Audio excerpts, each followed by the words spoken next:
Testing 1-2, check test 1-2. Welcome into the Monroe Civic Center. He scores!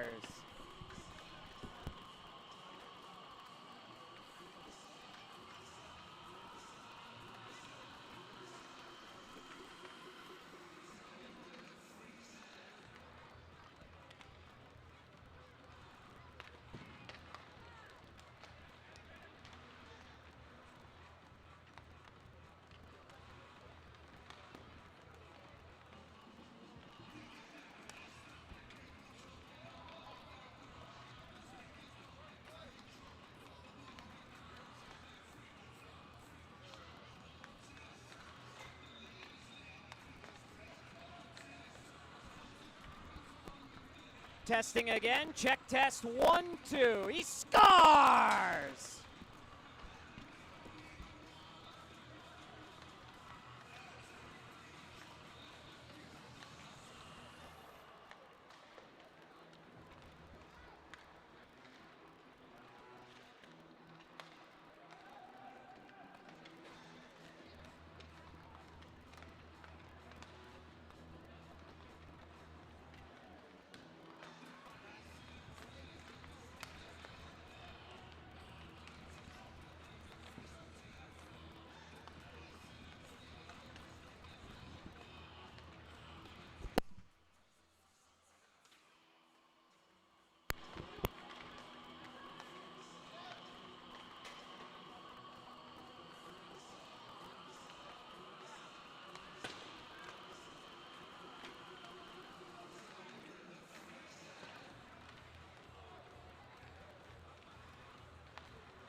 One more test, check test.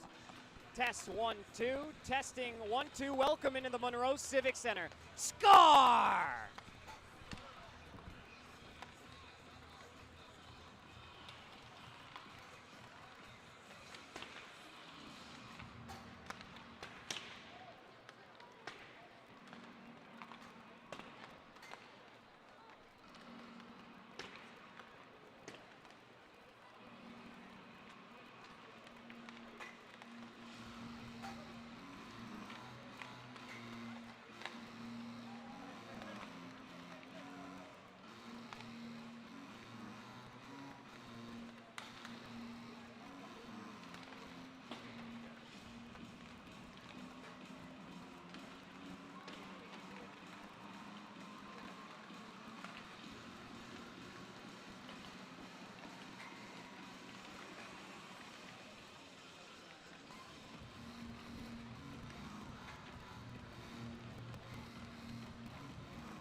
Test 1-2, check test 1-2. Hello and welcome into the Monroe Civic Center. My name's Devin Dobek, along with you.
Testing again, 1, 2. Checking, testing again, 1, 2. Hello and welcome into the Monroe Civic Center. My name's Devin Dobeck.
Testing 1, 2. Check test 1, 2. Hello and welcome.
Strength isn't built in a single race.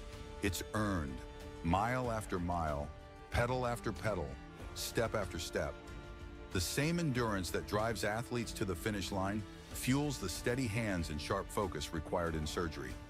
It's about resilience, precision, and commitment in competition and in the operating room.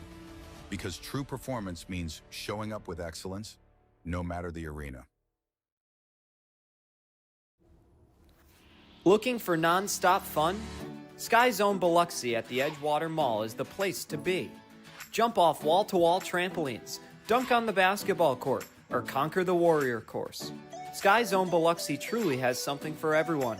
And now, you can celebrate big with our newly upgraded birthday party packages to make their special day unforgettable. Get ready to jump, play, and soar higher than ever at Sky Zone Biloxi.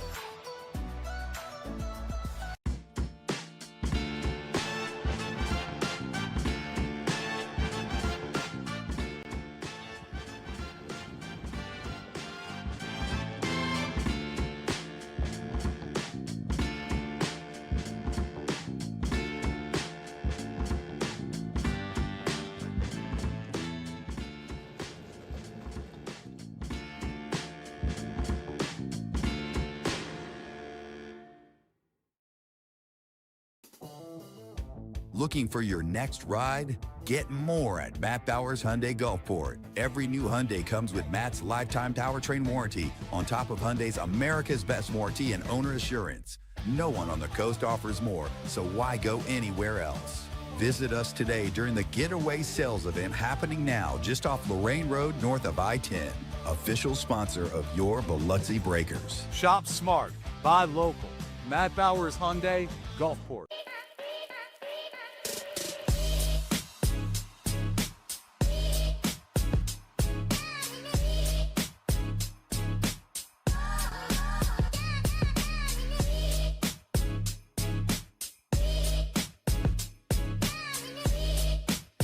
Ben & Jerry's is serving up true ice cream euphoria inside the Hard Rock Hotel and Casino in Biloxi. You're sure to find your new favorite among more than 34 flavors. Let us scoop yours in one of our freshly baked waffle cones. Ben & Jerry's at Hard Rock Hotel and Casino Biloxi, where euphoria awaits.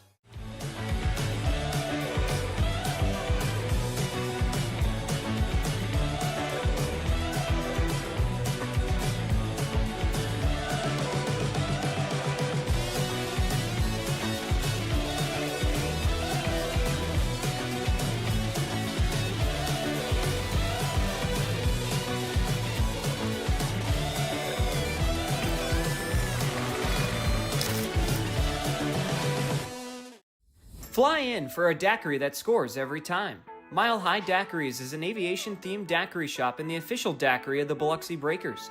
Open 7 days a week and offering 15 refreshing flavors, jello shots, beer, and even a non-alcoholic daiquiri. They supply mobile daiquiris for weddings, birthday parties, and events. Only 4.6 miles west of the Mississippi Coast Coliseum. Grab your crew and come try the best daiquiris on the Gulf Coast where flavor takes flight. Become a frequent flyer at 1107 Cowan Road, Suite B, Gulfport. At Superior Optical Lab, we're proud to be certified as a service-disabled, veteran-owned small business and to provide quality eyewear to veterans to whom we all owe our freedom. Thank you for your service. Recharge your body. Reset your mind. Revive your spirit. At Revive and Thrive, every detail is designed to elevate your recovery and well-being. Unwind in our serene salt therapy room and float suite. Awaken your senses with the benefits of cold water immersion. Then, step into a custom-built sauna featuring soft Himalayan salt lighting for athletes, adventurers, and anyone ready to unlock the power of recovery. Discover the difference at reviveandthrivems.com. Coastal Prints is a brand new business on the coast specializing in screen printing, embroidery, and promotional items. Being local and with 30 plus years of experience, Coastal Prints carries all the hottest clothing brands and thousands of promotional items. Uniforms, workwear, hats, drinkware, coolers, tchotchkes, and much more. Coastal Prints will make your brand and logo stand out. Come see the new showroom on Seaway Road in Gulfport or visit coastalprints.com or call 228-COASTAL.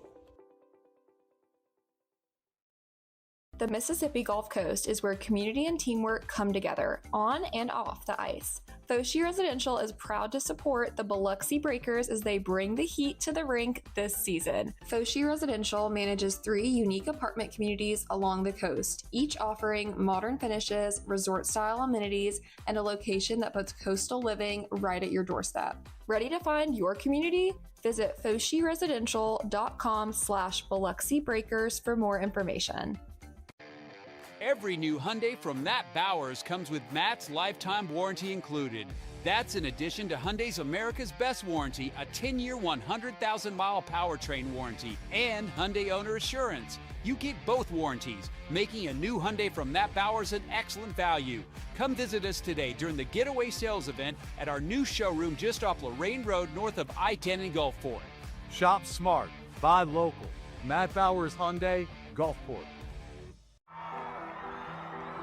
When injury knocks you out, Bienville Orthopedic Specialists will be there for you every step of the way. We are here to get you back in the game, back in motion, back to your life. Our elite team of orthopedic specialists will work side by side with you, educating you about your treatment plan, utilizing advanced technology, and providing you with a successful path to recovery. Bienville Orthopedic Specialists. We will get you back. When things heat up, you don't just want a cold one.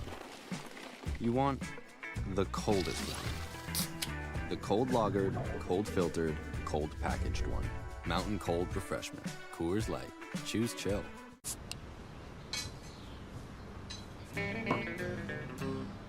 Hello out there, we're on the air. It's hockey night tonight. Tension grows, the whistle blows, and the puck goes down the ice. The goalie jumps and the players bump and the fans all go insane. Someone roars, Bobby scores at the good old hockey game. Oh, the good old hockey game is the best game you can name. And the best game you can name is the good old hockey game. Where players dash, the skates are flash, the home team trails behind. But they grab the puck and go bursting up and they're down across the line. They storm the crease like bumblebees, they travel like a burning flame. We see them slide the puck inside, it's a good old hockey game.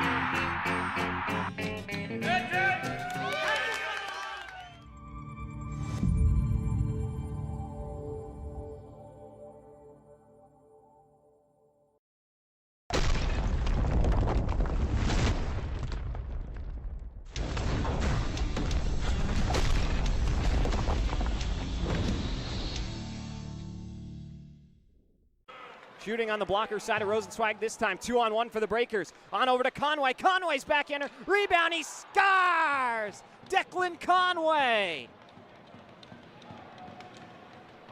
with his 12th of the season off the defensive breakdown by the Crows. They were all bought in down the other end. Good breakout by Biloxi, and Caden Henry adds to his point total. He's up to now 33 with the assist to Conway there, and the Breakers strike first on the road here tonight. Quiet last night, though. Did not find the score sheet after having 8 games in his last 4. Nerland right off the faceoff. A one-time bullet. Beats Bernard, finds the twine. Aldi Nerland continuing to score in bunches.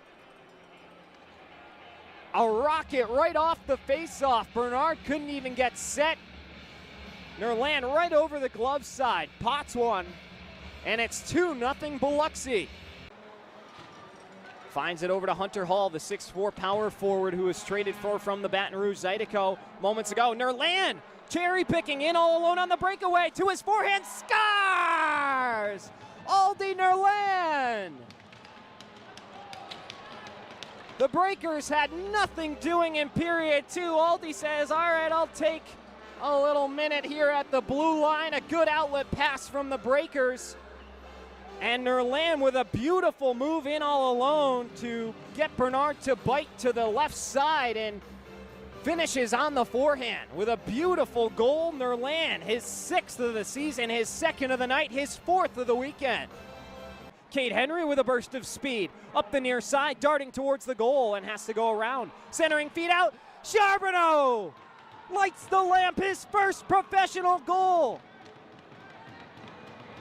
Xavier Charbonneau came trailing through the far side. Henry goes all the way around and drops it out to Charbonneau. In between the media timeout, you'll see there's all kinds of commotion going on at the red line. Robbie Nichols is around the glass yelling at someone. Koash getting into it with the Breakers bench.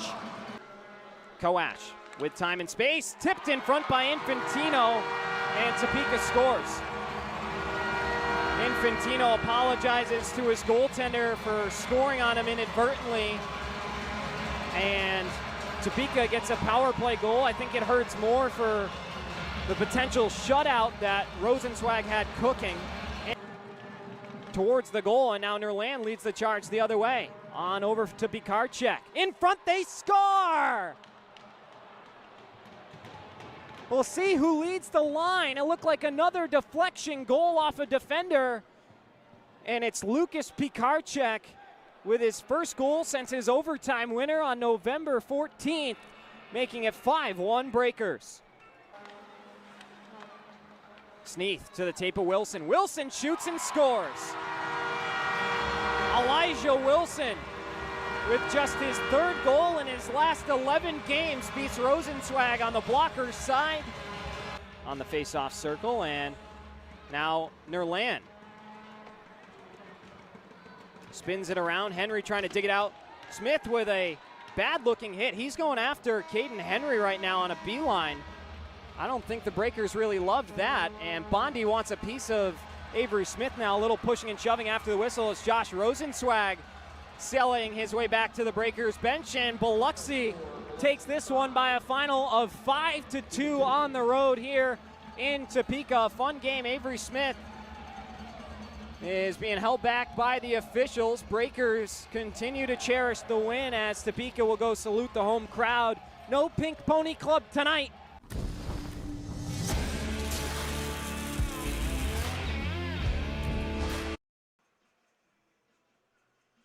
Good evening and welcome to Hockey Night down from Monroe, Louisiana. My name's Devin Doback, along with you, the Moccasins and the Breakers going at it for the 7th time this season. Last night, a tough one for the Breakers. Made it 3-2 through 20 minutes and unfortunately, ultimately fell by a final score of 10-2.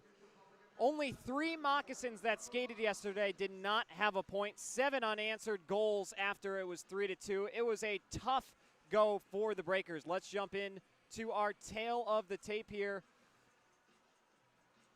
The Moccasins come in 12-4-2. The Breakers 5-12-1.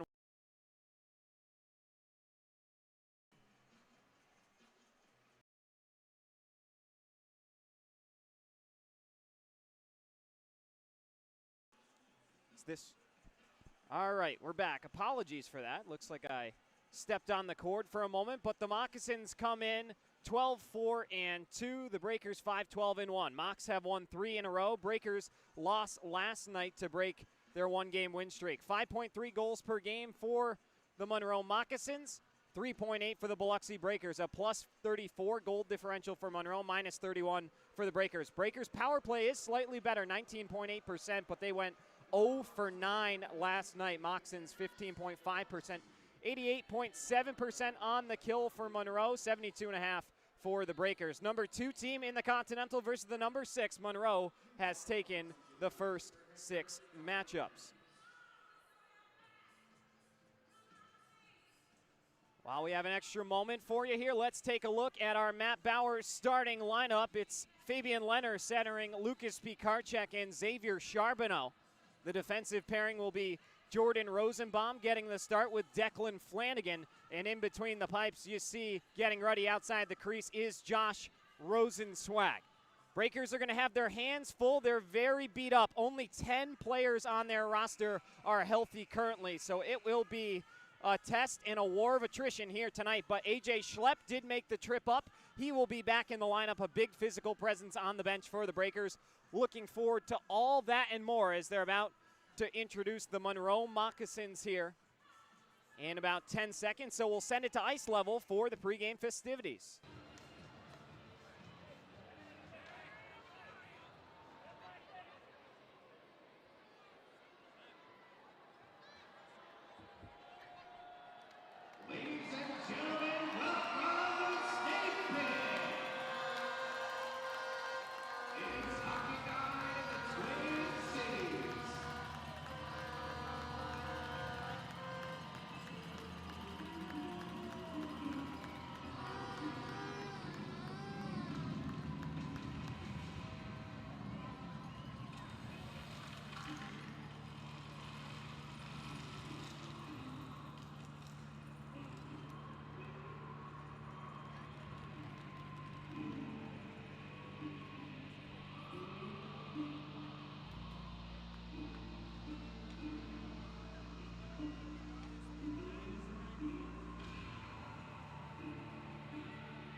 season ticket holder and a true pillar of our community. Leo was more than a fan. He was someone who gave his time, his heart, and support to so many people and so many causes. His kindness, generosity, and dedication left a lasting impact that will not be forgotten.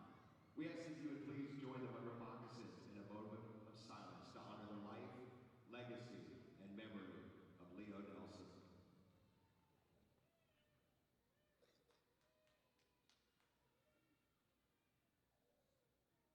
Moccas fans, we ask that you would please remain standing for our national anthem.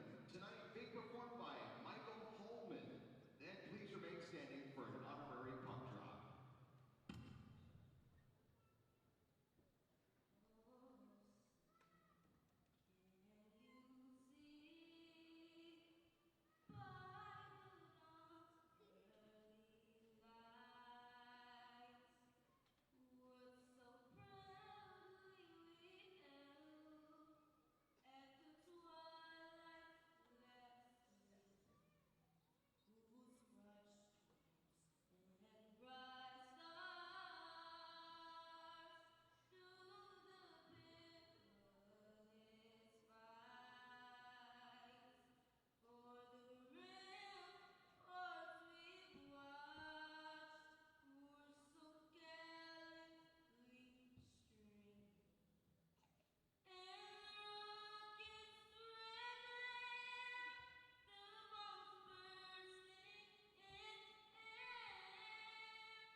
Here we go. Moccasins Breakers round 7, closing out this 2-game set before the home and home next weekend between these two foes. The Breakers looking to avenge last night's loss with a big momentum-shifting win here tonight. My name's Devin Doback, along with you here on Breakers TV on YouTube, Sportfy 106.3 Super Talk Mississippi, and at Walk-Ons in Iberville. Breakers with just 10 healthy players in the lineup tonight. It's a beat-up group who is beginning to figure it out. They split each of their last 2 weekends, first with the Baton Rouge Zydeco, then with the Topeka Scarecrows. Saturday has been their night all season long. Majority of their wins this season have come on Saturday nights, as Rex Moe down at the other end of the ice will be delivering the ceremonial puck drop.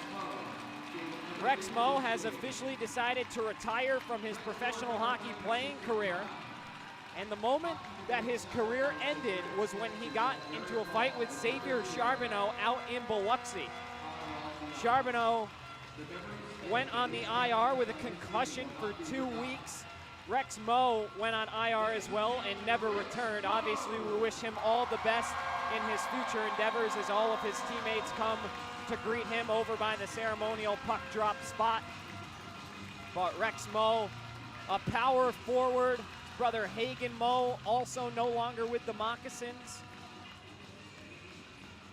Well, you just see, sometimes it's more than a game. All of his teammates coming over to say hi to him. A special moment here in Monroe as one of their original players from their franchise that began last season officially hangs them up.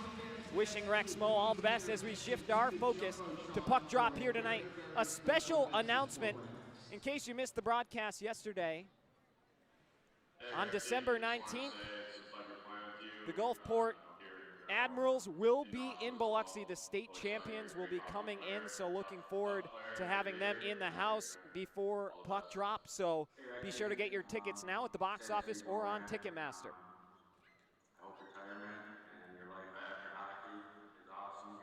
quick little video tribute to Rex Moe from his teammates, new and old. Looking forward to your future, and I'm glad I got to know you and at college here, and I wish the best for your brother. Hey Rexy, Johnny. Just want to say thank you first off, man. You're a very special teammate. You taught me so much about Monroe, the town, the people. Rex Moe also wore an A as the assistant captain for the Moccasins, which is displayed on the jersey he's currently wearing. As a role model every day, whether you're on or off the ice. I'm so proud of you. I'm so excited to see whatever you do in life. But I'm glad you're sticking around here. I'm glad that you're here, Rexy. I love you. What's up, Rex? I've known you a while. We played our year together at Pensacola. It's been awesome getting to know you. Great guy, great teammate, great roommate. Hectic career buddy, and I look forward to seeing what you get up to. Yeah. Hey, Rexy, it's bittersweet I'm saying all this, but I want to wish you the best in retirement. It's something Frank that Schumacher, the captain, I'll always be grateful. looks on with Moe For there. you making our dream of playing pro hockey together come true. You've been a leader in the room, an absolute dog on the ice, and an even better older brother. Currently is Hagen Moe, his younger brother, congratulating him. I can't wait to see what you do in the future. Love you. What's up, Rexy? For the months I've been here, it's been a pleasure being with you as a friend, as a Emotional player, moment as a for the leader. Moes. We've got a lot of memories, and I'm very happy that we're going to stay close to the team, and I wish you all the best in retirement. Hey, Rexy, just want to say what a pleasure it's been getting to share the ice with you. Your love, passion, and leadership was fantastic. From the locker room to the ice, and it will be missed. I'm thankful we got to share many memories, and that you're still staying close to the team. And I can't wait to see you thrive in the future. Hoorah, brother. Hey, Rexy, it's been a pleasure getting to share the ice, the memories, the bus rides, and I wish you the best in retirement. Mock forever. Rexy, you were a great stallmate last year. You were a great teammate always. Great person overall. We're going to miss you in the locker room. Glad to have you around for the next little bit. Best of luck in the future. Love you, brother. Rex, I don't think there's ever a good time to say goodbye to the sport. I appreciate everything you've done for this organization, and I'm very excited to see what you do in your next chapter of life. Good luck with everything.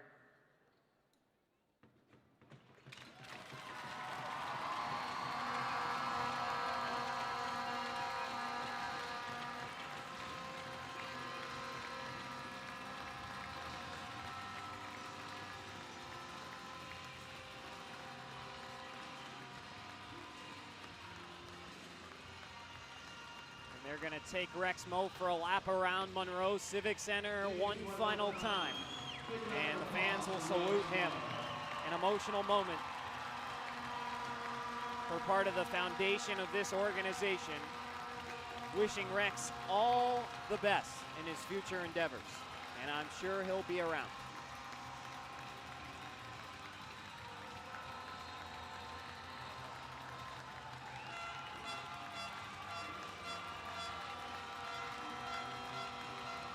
Ironically enough, Xavier Charbonneau is in the starting lineup tonight.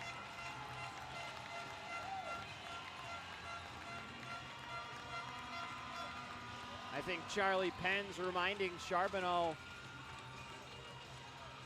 similar thing to what I mentioned earlier, going back to that fight that gave Moe a concussion. He's just had so many, is my understanding, and there comes a time when you have to prioritize your body over the sport you love, and unfortunately for Rex Moe, that comes today, December 13th, wishing Rex the absolute best. As now it's time for some hockey. Moccasins and the Breakers, round 7. Starting for the Moccasins is Fernaris, Ballant, Albrecht, Schumacher, and Eero Toivonen. Toivonen scored his first professional goal last night, was named the game's first star. Austin Albrecht with another 5-point night last night. 1 goal and 4 assists, his second 5-point night against the Breakers this season as we're underway. Fabian Leonard will dump it in to start us off here. In the offensive zone, Leonard protects the puck and sweeps it in down low. Xavier Charbonneau has it knocked away by Toivonen. Picking it up on the wall is Ballant. Fernaris carrying it out of his own zone through the neutral area. Backhand feed on over to Albrecht. Back for Fernaris, tipped in front by Schumacher. who had a pair of goals last night and almost put Monroe on the board early. Fernaris on over for a quick shot. They score. It took just 36 seconds for the captain, Frank Schumacher, to pot one. And Monroe cues the teddy bear toss here on December the 13th. And they lead it early, 1-0.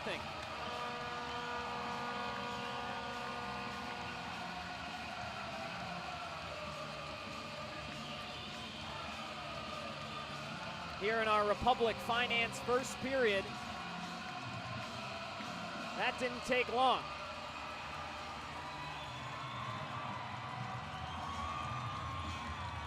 Pretty cool scene to see all these donations for Toys for Tots fly over the glass.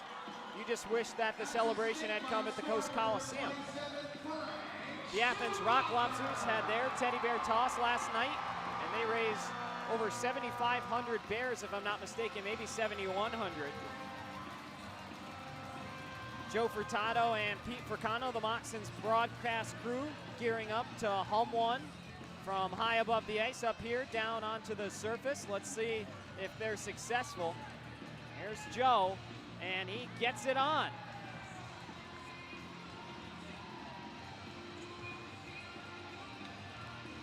It's going to take a little time to clean these toys up, so we'll step aside and take a quick break. Right back here, 1-0 Moccasins.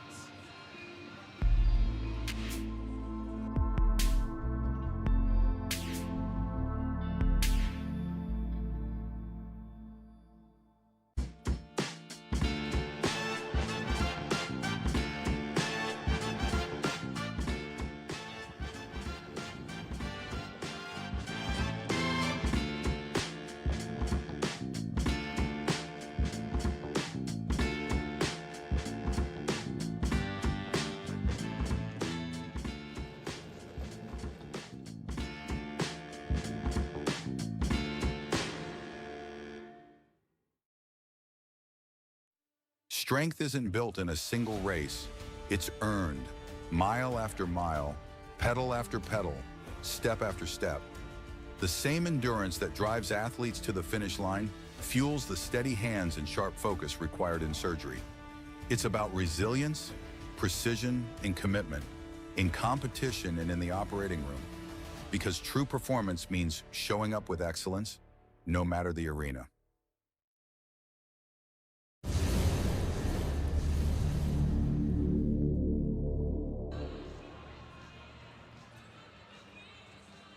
In case you missed my previous announcement, December 19th, Gulfport Admirals 7A state champions in Mississippi will be in the house at the Coast Coliseum. Looking forward to having them in the house. The state champs will be helping will the Breakers to victory as they take on the Moccasins.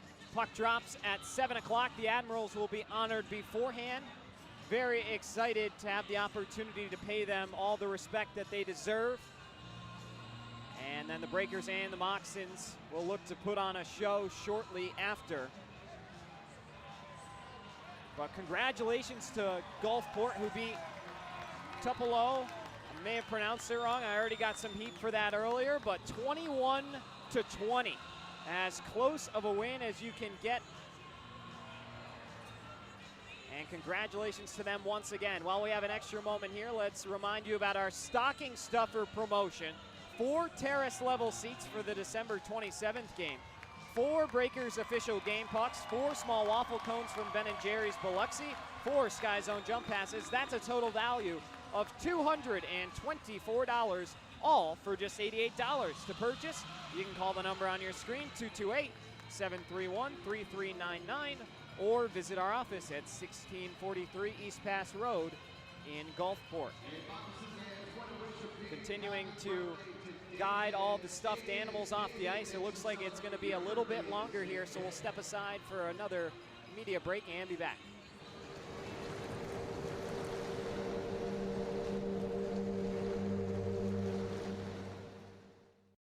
Fly in for a daiquiri that scores every time.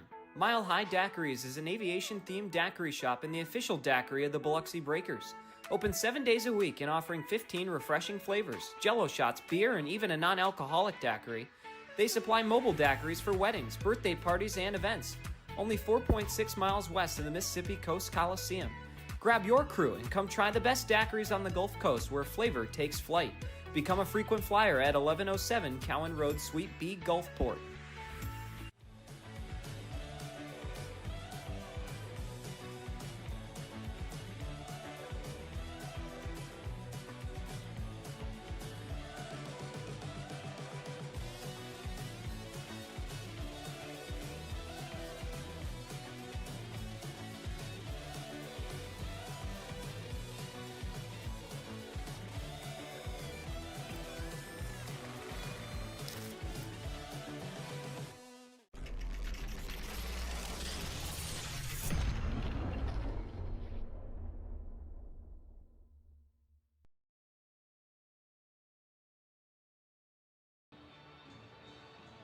As you can see, the suspended Rasmus Asp getting a little ride on the apron of the cage with all the stuffed animals. They're hitting a little snag headed through the slot area as all the bears continue to be thrown off the ice down in the corner. Everybody lending a hand here, getting in the holiday spirit.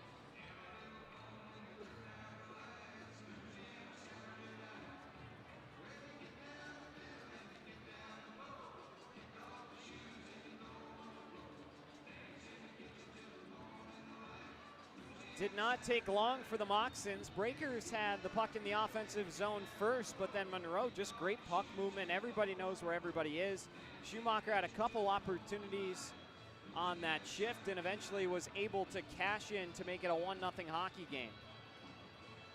You can see even the cops are getting a little overwhelmed with all the bears flying their way. Looks like he's trying to catch him, but doing about as well as a major league hitter right now as far as percentage.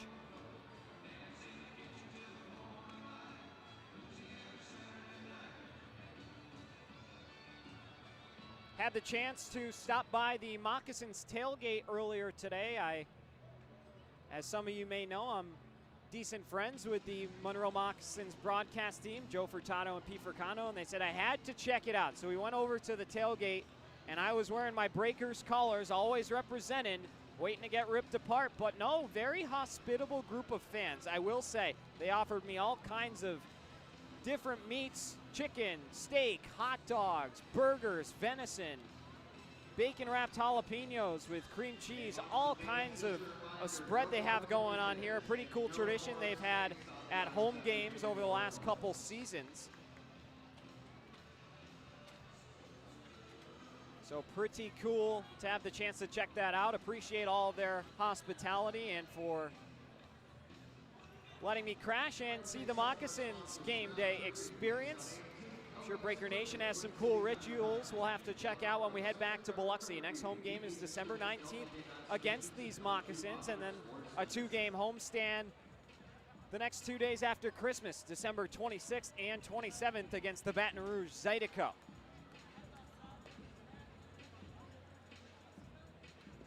See Nolan Egbert trying to stay loose. Egbert will make the start tonight. 6'1", 180 out of North Massapequa, New York. 28 years old, was acquired after being released from the Binghamton Black Bears, playing in his 3rd FPHL season.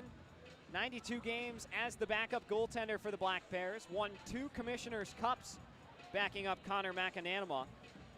Played 1 game for Monroe and it went really well. Only surrendered 2 goals, had a .933 save percentage in that time.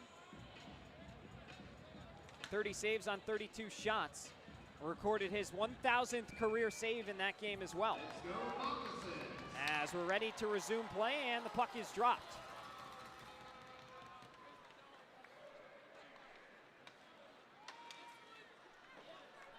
.19:10 to go here, period 1. As the Breakers get the puck in deep. Here's Davidson flying into Toivonen with a thundering hit down in the end wall. Darius Davidson making his presence felt early on here. Comes back on over to Schumacher. Schumacher winds behind the goal, takes a bump from Davidson, takes a bump from Egbert as the puck bleeds back to Tim Payne. Swing and a miss from Payne, turns it over. Jared Christie, who had a pair of goals last night as well, loses the puck in the offensive zone. Kyler Matthews Sends it on for Corson Green. Fisher forces a turnover. Bondi has to touch up onside. Now back in across the blue line. Christie has it knocked away by number 5 in white, Jordan Rosenbaum. Christie on over to Matthews, closing in, shoots, and a glove save is made by Josh Rosenzweig. Moccasins with plenty of pressure early on in this game. Breakers need to find a way to mount some shots on goal. AJ Schlepp skates out to the circle for his first shift. Keep an eye on him here tonight. Him and Matthews did have a conversation before puck drop. We'll see if anything comes of it here. Schlepp picks up the puck in the defensive zone. Has a little trouble handling it for a moment. Rosenzweig will take it. Rosenbaum. Schlepp breaks the puck out to Curtis Hansen. Hansen recorded his second fight of the season last night, although didn't really have a chance to set himself up. Almost got jumped by Kyler Matthews. Across the 18-minute mark, Rosenzweig another save in tight.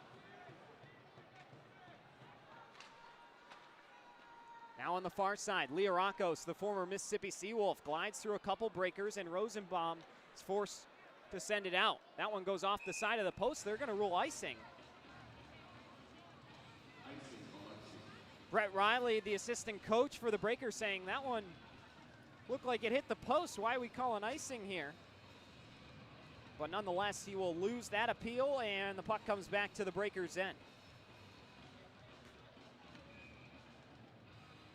Hansen and Belant will take the ensuing face-off. It's won by Belant, but it comes all the way back out in the neutral zone. Pikarczyk couldn't peel it off the wall. Now Dorsey gives on to Belant. Belant leading a 3-on-1 charge, shoots one. Goes wide on the stick side of Rosenzweig. Leonard banking one ahead for Charbonneau to go chase. Charbonneau with room, shoots at the circle. It goes well wide on the glove side of Egbert. Tim Payne rescues the puck back in his own end. On over to Pikarczyk. In stride to Brendan Spinelli. Keep an eye on Spinelli, a physical catalyst for the Breakers. Saw him getting into it with Liarakos towards the end of last night's affair. Got him to flinch and told him that's 2 for flinching. Liarakos did not think it was as humorous, but Spinelli got a good kick out of it. 17:01 to go in our Republic Finance first period. Fisher scored his first professional goal, or his first goal as a Breaker last night. 2-game point streak for him coming into tonight. Dylan Infantino has a team-high 6-game point streak for the Breakers, but because of all the injuries in this Breaker lineup, reminding you that there's only 10 healthy guys in their lineup, Infantino is being marked as the 5th defenseman tonight.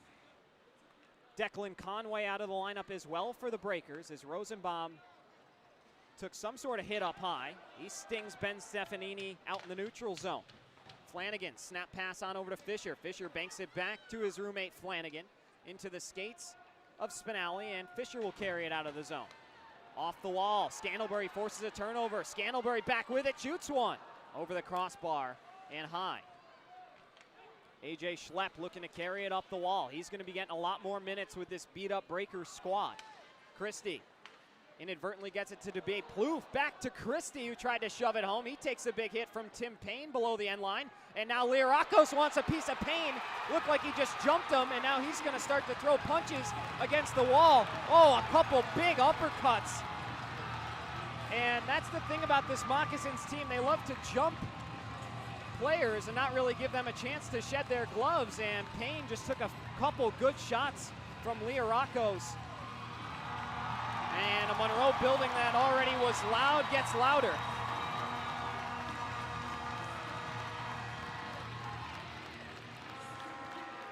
Tim Payne is one of the better fighters on the team. He had the only fight when he was playing out in Hungary in the entire league and got the guy pretty good, but Liarakos just jumped him there, and Payne on the receiving end of a lot of good punches. Never really had the opportunity to get himself set up. And so Payne and Liarakos 5 minutes each before we play on. Tonight's officials, The referees are Todd Greenberg and Michael Ellis. Jonathan DeSalle and Brian Thurnauer are the linesmen. 1-0 Monroe here early on, 15:52 to go. My name's Devin Dobeck. On Breakers TV, Jordan Rosenbaum has a bloody nose or face or something as he's escorted off the ice by the Moccasins trainer. So the Breakers not getting any favors from the hockey gods early on here tonight. Payne threw a big hit into the end wall and then paid the price for it, although it wasn't really a fair bout. Moccasins team is pests as 3 seconds on the ensuing face-off. There's another quick whistle. Rosenzweig makes the save. Early on, the shots on goal totals are loading. Rosenzweig another couple saves there, and it's carried out by Leonard. Corson Green scored last night, just his second of the season. Both have come against the Breakers. Into the offensive zone, Dubé Plouffe. Around the wall, cut off by Charbonneau, who ices the puck down back the other way. It's going to go the full 200 feet, and another whistle set to come. Still waiting on our statistics to load here. Internet in the Monroe Civic Center is giving us a few issues here.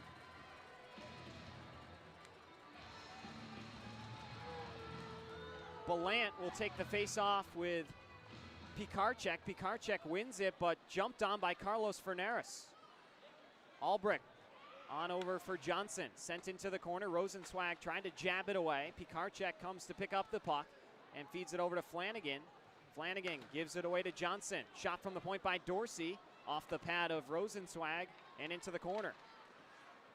Then a shot block by Flanagan. He's feeling that one as now Leonard trying to spring free through the defensive Dorsey. Lost a bouncing puck in transition. Inside 15 minutes to play here.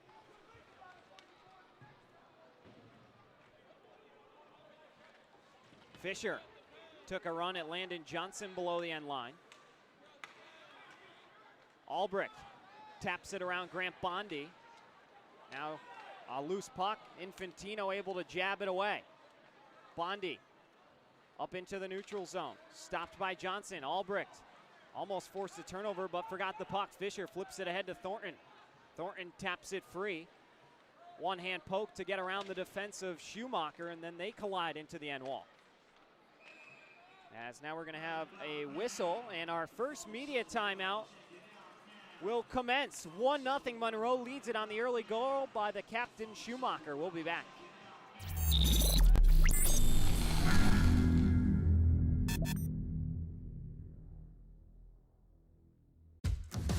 At Matt Bowers Hyundai Gulfport, we make it easy to drive the new Hyundai you want at the price you need. Every new Hyundai comes with Nat's lifetime powertrain warranty on top of Hyundai's America's Best warranty and owner assurance. That's serious value right here on the coast. Visit us today during the Getaway Sales event happening now just off Lorraine Road north of I-10. Official sponsor of your Biloxi Breakers. Shop smart. Buy local. Matt Bowers Hyundai, Gulfport. Ben & Jerry's is serving up true ice cream euphoria inside the Hard Rock Hotel and Casino in Biloxi. You're sure to find your new favorite among more than 34 flavors. Let us scoop yours in one of our freshly baked waffle cones. Ben & Jerry's at Hard Rock Hotel and Casino Biloxi, where euphoria awaits.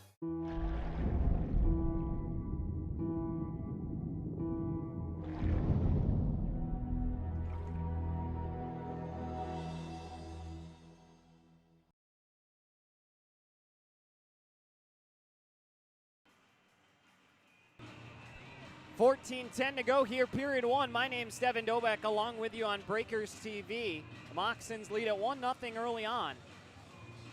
Breakers looking to put on some resilience and see if they can't climb back into this game. Last night through 20 minutes, it was just 3-2 in favor of the Moccasins. Leorakos all smiles down in the penalty box after his fight win against Tim Payne.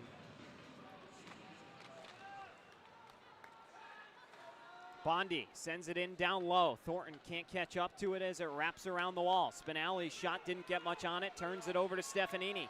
Through the snake at center ice. Stefanini winds it back to Cunningham. Cunningham throws one towards the goal. Stefanini on the back door had a chance at it. Schumacher shoots, looks to go 5-hole. Rosenzweig stands tall. Now a scrum outside Rosenzweig. They'll freeze the puck. Bit of a premature whistle there as Stefanini had a chance to play it outside the blue paint. And now Rosenzweig talking with his defense, saying, I need a little more room, fellas. Clear out that crease.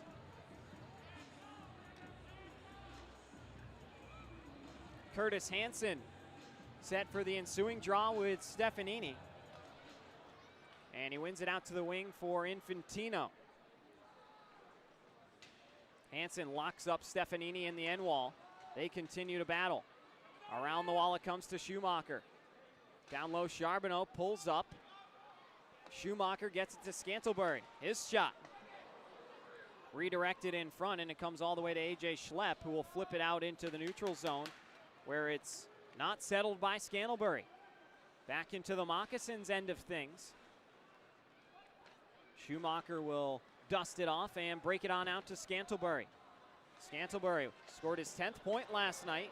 Gets another quick shot away. Rosenzweig saves with a pad. Good hit by Carter Thornton to blow up Tucker Scantlebury on the far side half wall. Puck out to the point for Matthews. Matthews sends one well wide. Schlepp left the puck behind where Hansen will come to help.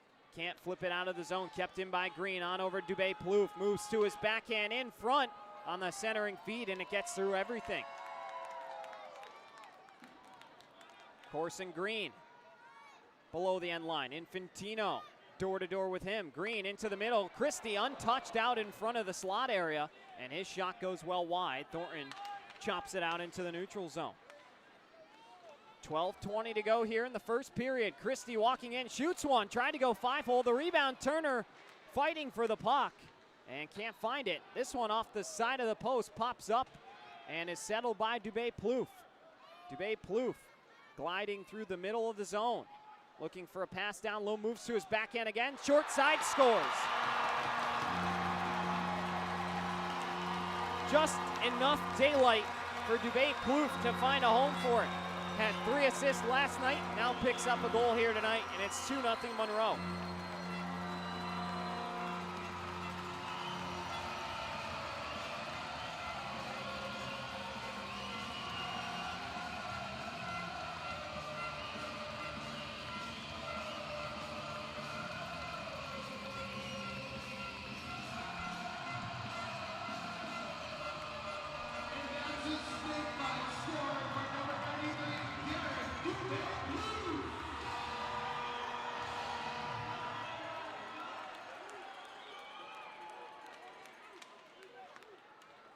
Ensuing face-off is controlled by the Breakers. Davidson couldn't handle it in the neutral zone.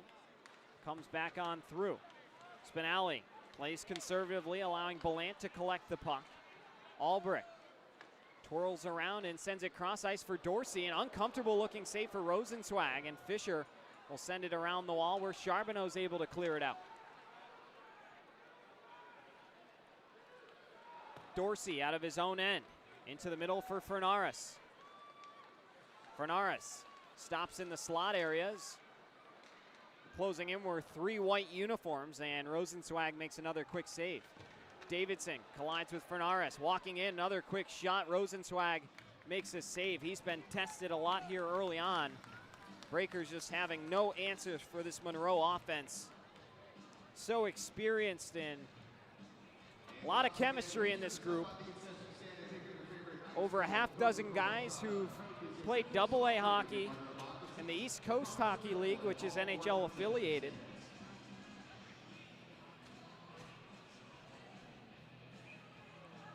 Stefanini, the Wilkes University product, graduated from there in 2023, takes the draw against Hansen, the Minnesota native, the Hockey State. Pikarczyk to the near side wall.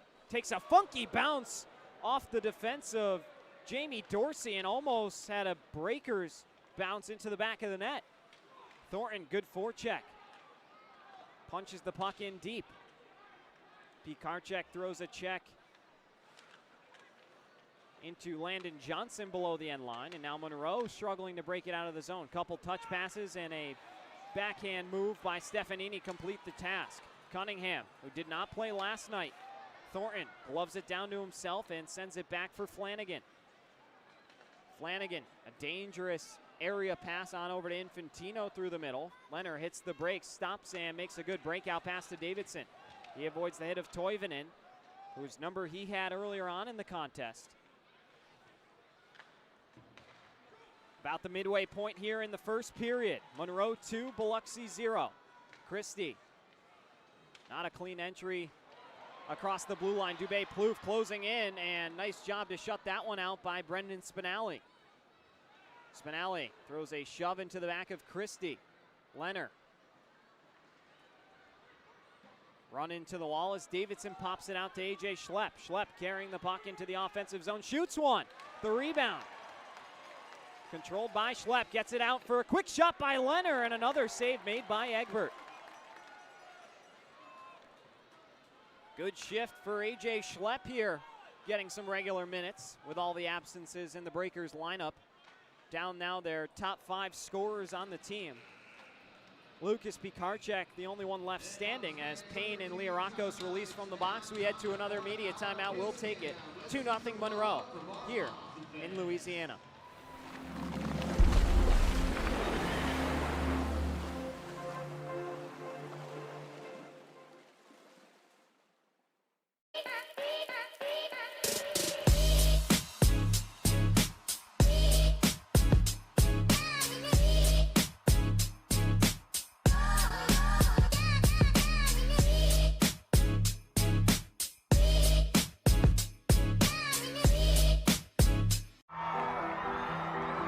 When injury knocks you out, Bienvo Orthopedic Specialists will be there for you every step of the way. We are here to get you back in the game, back in motion, back to your life. Our elite team of orthopedic specialists will work side by side with you, educating you about your treatment plan, utilizing advanced technology, and providing you with a successful path to recovery. Bienville Orthopedic Specialists. We will get you back.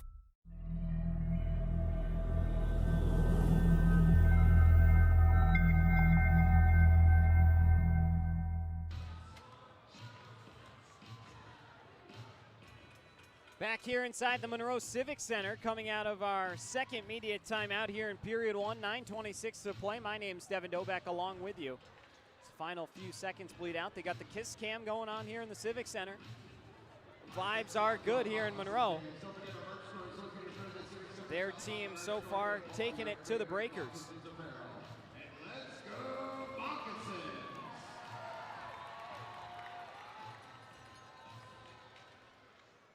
Ensuing draws tied up. Payne gives it back away to Christie. Christie turns it over to Charbonneau, and he'll lead the charge out of the defensive zone. Charbonneau flips it ahead to go chase himself. Corson Green runs him into the wall. Infantino, a dangle move, gives to Fisher out in front. Payne shoots, a big save made by Egbert. Nice little triangle passing play by the Breakers that time. Unsuccessful on the try. As now Egbert, another quick save off the quick shot from the near side, and we get another whistle.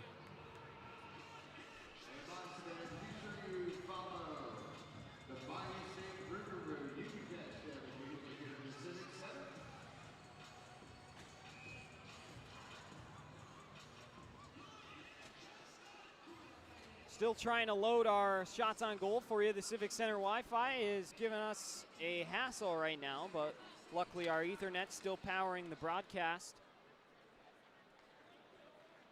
Flipped up ahead for Albrecht. Albrecht couldn't dance around Flanagan. Good job on the back check to shut that one out, and Monroe will touch up, and the draw will come back out into the neutral zone.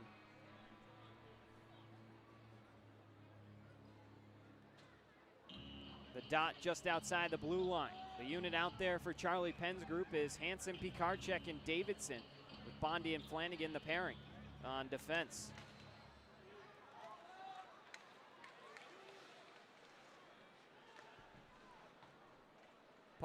comes down low. Fernaris holding at the Marty and Marks logo in the circle as Albrecht runs over Curtis Hansen just outside the blue paint.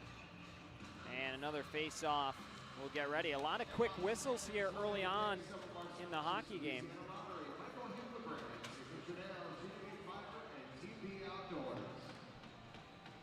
Hansen and Belant on this face-off draw.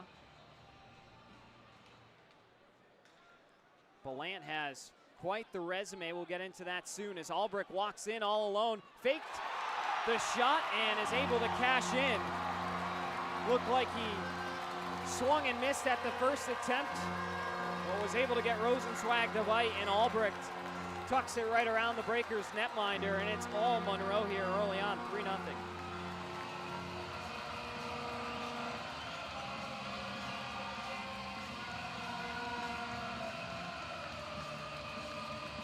Biloxi just has no answers for these Moccasins.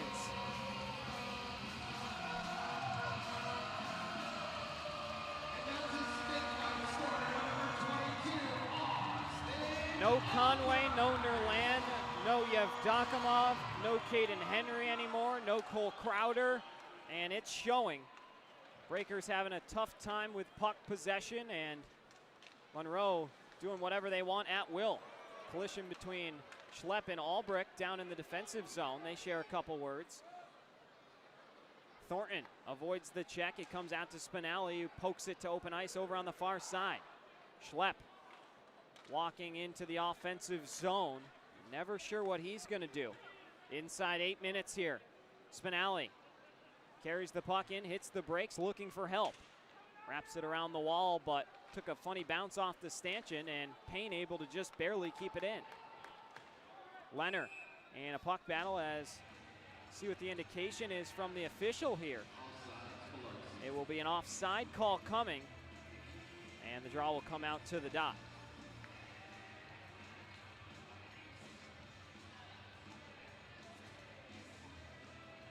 Monroe, 12-4-2. They've only played 3 opponents, though, this season. That's the Breakers, the Zydeco, and the Athens Rock Lobsters. They've played Athens 6 times and lost 5 of them.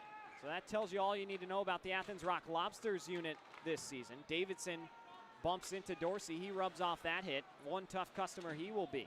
Scantlebury runs Charbonneau into the wall. Now those two get locked up. Some more pushing and shoving. Davidson goes down into the corner boards. And now Monroe will start things out of their own end.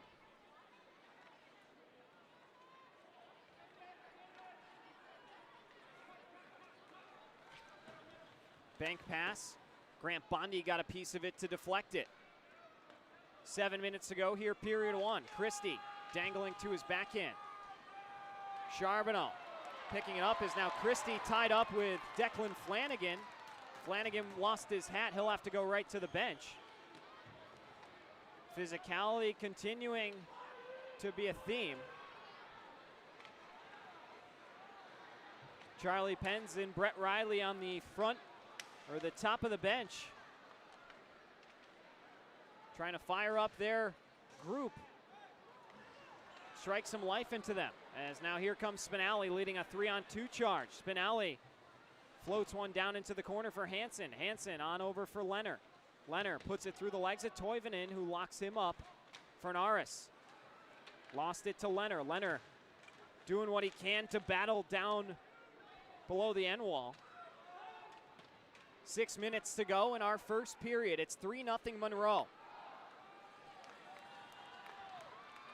Fernaris, backhand feed for Liarakos. Liarakos a quick toe drag for a moment and then hangs on to it. Fernaris spinning one into the middle. Belant would have been in all alone.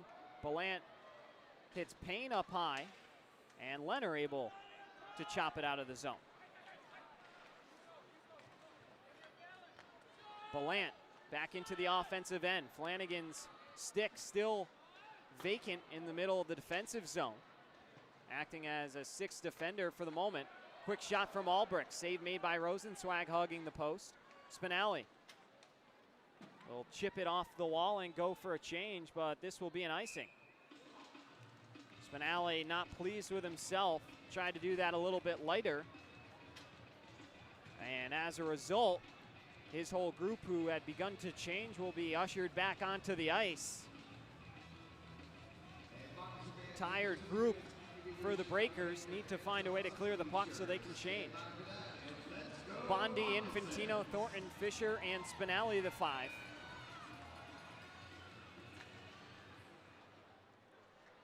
Bondi in the corner, run into by Cunningham. He sends it down towards Egbert. A nice clear by Bondi that time so the Breakers can change. Infantino, quick little head fake move, but not biting was Corson Green, or rather Landon Johnson. Cunningham to his backhand, now hits the brakes and sends it out into the neutral zone. A bouncing puck that Infantino tried to handle. Cunningham had his pass blocked by Carter Thornton. Thornton takes a hit from Cunningham and sends it in deep. Sam Turner in stride on over to Cunningham. Cunningham sandwiched between a few Breakers, then finally able to evade it. Flanagan ties it up in the end wall. Charbonneau digging at it in the skates of Cunningham, playing keep away. 4-man scrum down in the end wall, the same place where Infantino was cross-checked last night. Fisher took one quick whack at it, can't get it out. Dubé-Plouffe gives one that Cunningham redirected for a moment. Flanagan and Cunningham get locked up in the Breakers' end. 4 minutes to go here, period 1. Spinelli in the end wall. Toivonen runs him into the board. Spinelli tried to reverse the hit. Fisher, long shift for him. Comes out to the point for Schumacher. Tipped in front again. Rebound still free and goes just wide. And up into the seats. Hopefully everybody's okay down there. As with 3:43 to go, it's our final media timeout. We'll take it. 3-0 Moccasins. We'll be back.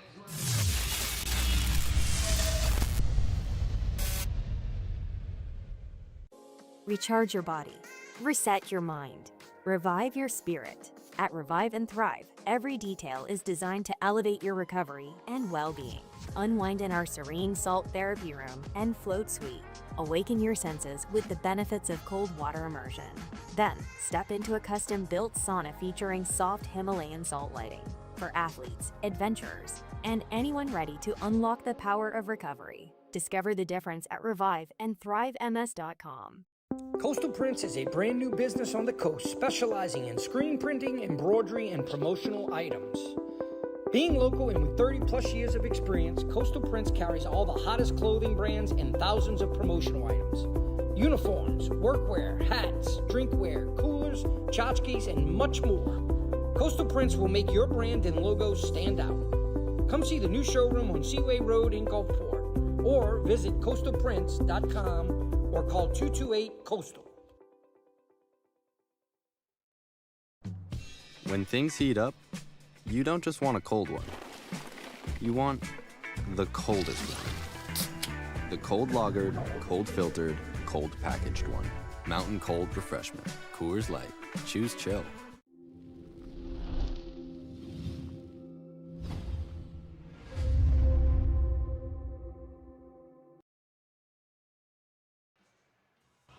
And we welcome you back into the Monroe Civic Center. Spinelli, off the face-off win by Curtis Hansen, will wheel around his own end into the neutral zone. Sends it in deep. Kyler Matthews pinballs it back around for Dubé-Plouffe. Davidson for a one-timer by Hansen, and a big save made by Egbert as Schlepp is caved in over Egbert, but nobody is going to take the liberty of untangling the 6'8" enforcer. Here with 3:25 to go.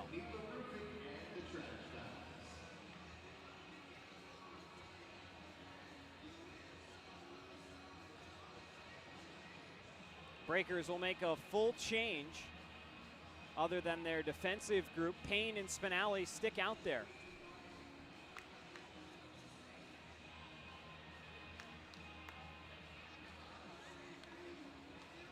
Face-off is won by the Moccasins. Leorakos, an area bank pass that clangs in between the skates of Christie.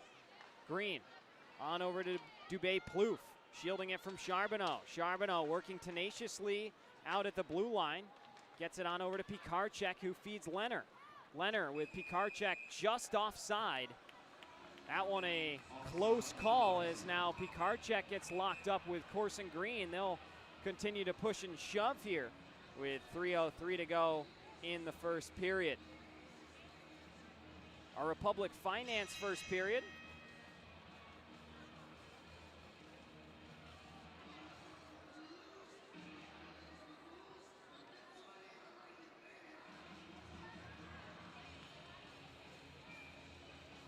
Leonard will take the draw with Carlos Fernares. Fabian Leonard out of Basel, Switzerland, playing in now his 4th game for the Breakers. Had a power play goal in his season debut back on December 5th against the Topeka Scarecrows. And had a good one-time opportunity earlier in the hockey game, or rather that might have been Tim Payne. Watertown Wolves teammates they were a couple seasons ago. Albrecht drops it back for Ballant. Bondi able to win the puck battle behind Rosenzweig's cage, and can't be broken out of the zone. Kept in by Ballant. Referee said it leaked over the blue line. Again, I disagree. It looked like Ballant kept it in that time.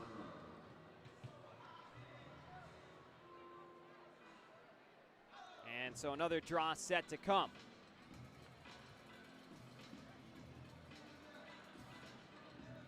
Trey Fisher centering Infantino and Thornton. Some early line juggling from Charlie Penn's group. Infantino bumps back up to the forward role. It's won back by Fernares on over to Jamie Dorsey. Dorsey recorded his first FPHL point with an assist last night. A guy who came from all kinds of physical play out in the SPHL, where he had over 300 penalty minutes. Infantino looking for Carter Thornton. It comes on over to Jamie Dorsey. Dorsey sends it for Landon Johnson. A couple of the newest Moccasins connecting on the pass there. Knocked on over to Austin Albrecht. Trey Fisher pops it up to Infantino, settled down by Thornton and chipped on out. Trey Fisher will go flank Nolan Egbert, and he's able to bump it over for Jamie Dorsey. Monroe enters the zone just barely onside. That one at the blue line once again. Looked to be kept in, but they rule offside.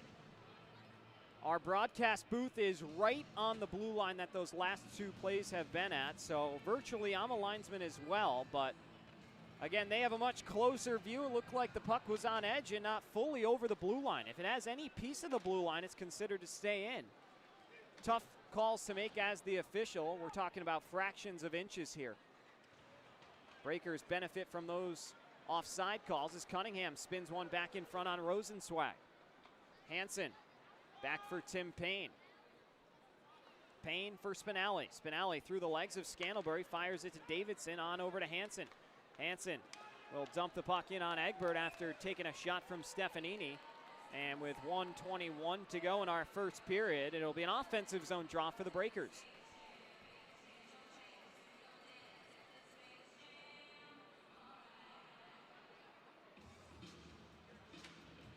Reminding you, a home-and-home series will be for the Breakers next weekend. Ugly Sweater Christmas jerseys will be donned on December the 19th. If you placed your pre-order, once the player's shipment arrives this week, you will have your jersey as well to wear at the game. So looking forward to spreading some holiday cheer with everybody in the Coast Coliseum.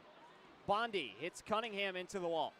Stefanini backdoor looking for Scantlebury, taken away by Infantino. Leonard ties up the stick of Toivonen, and Infantino will spring free. Stefanini on the back check after Infantino turned it over and heads to the bench. Inside a minute to play here in period number 1. It's been all Monroe. They scored 3 goals in the first period last night. They get another 3 here tonight.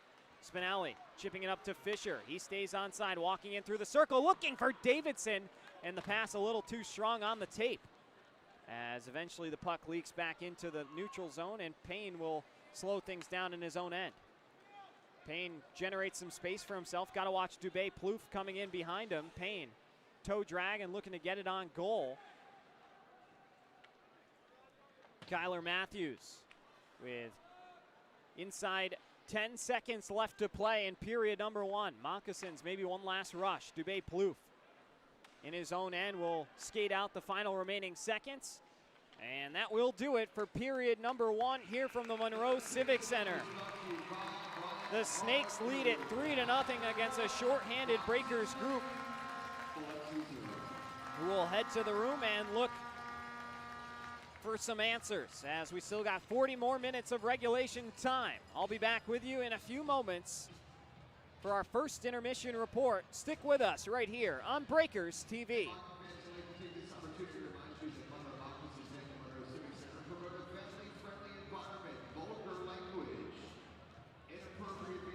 All right, as promised, AJ Schlepp joins the panel. Schlepper, happy to have you on with us on Breaker Banner. Thanks for having me. Well, take us through the beginning of your hockey career. You grew up in an OHL town, Medicine Hat, Alberta. Take us through growing up and learning the game up in Canada. Yeah, it's actually a Western League town, but it is what it is. Okay.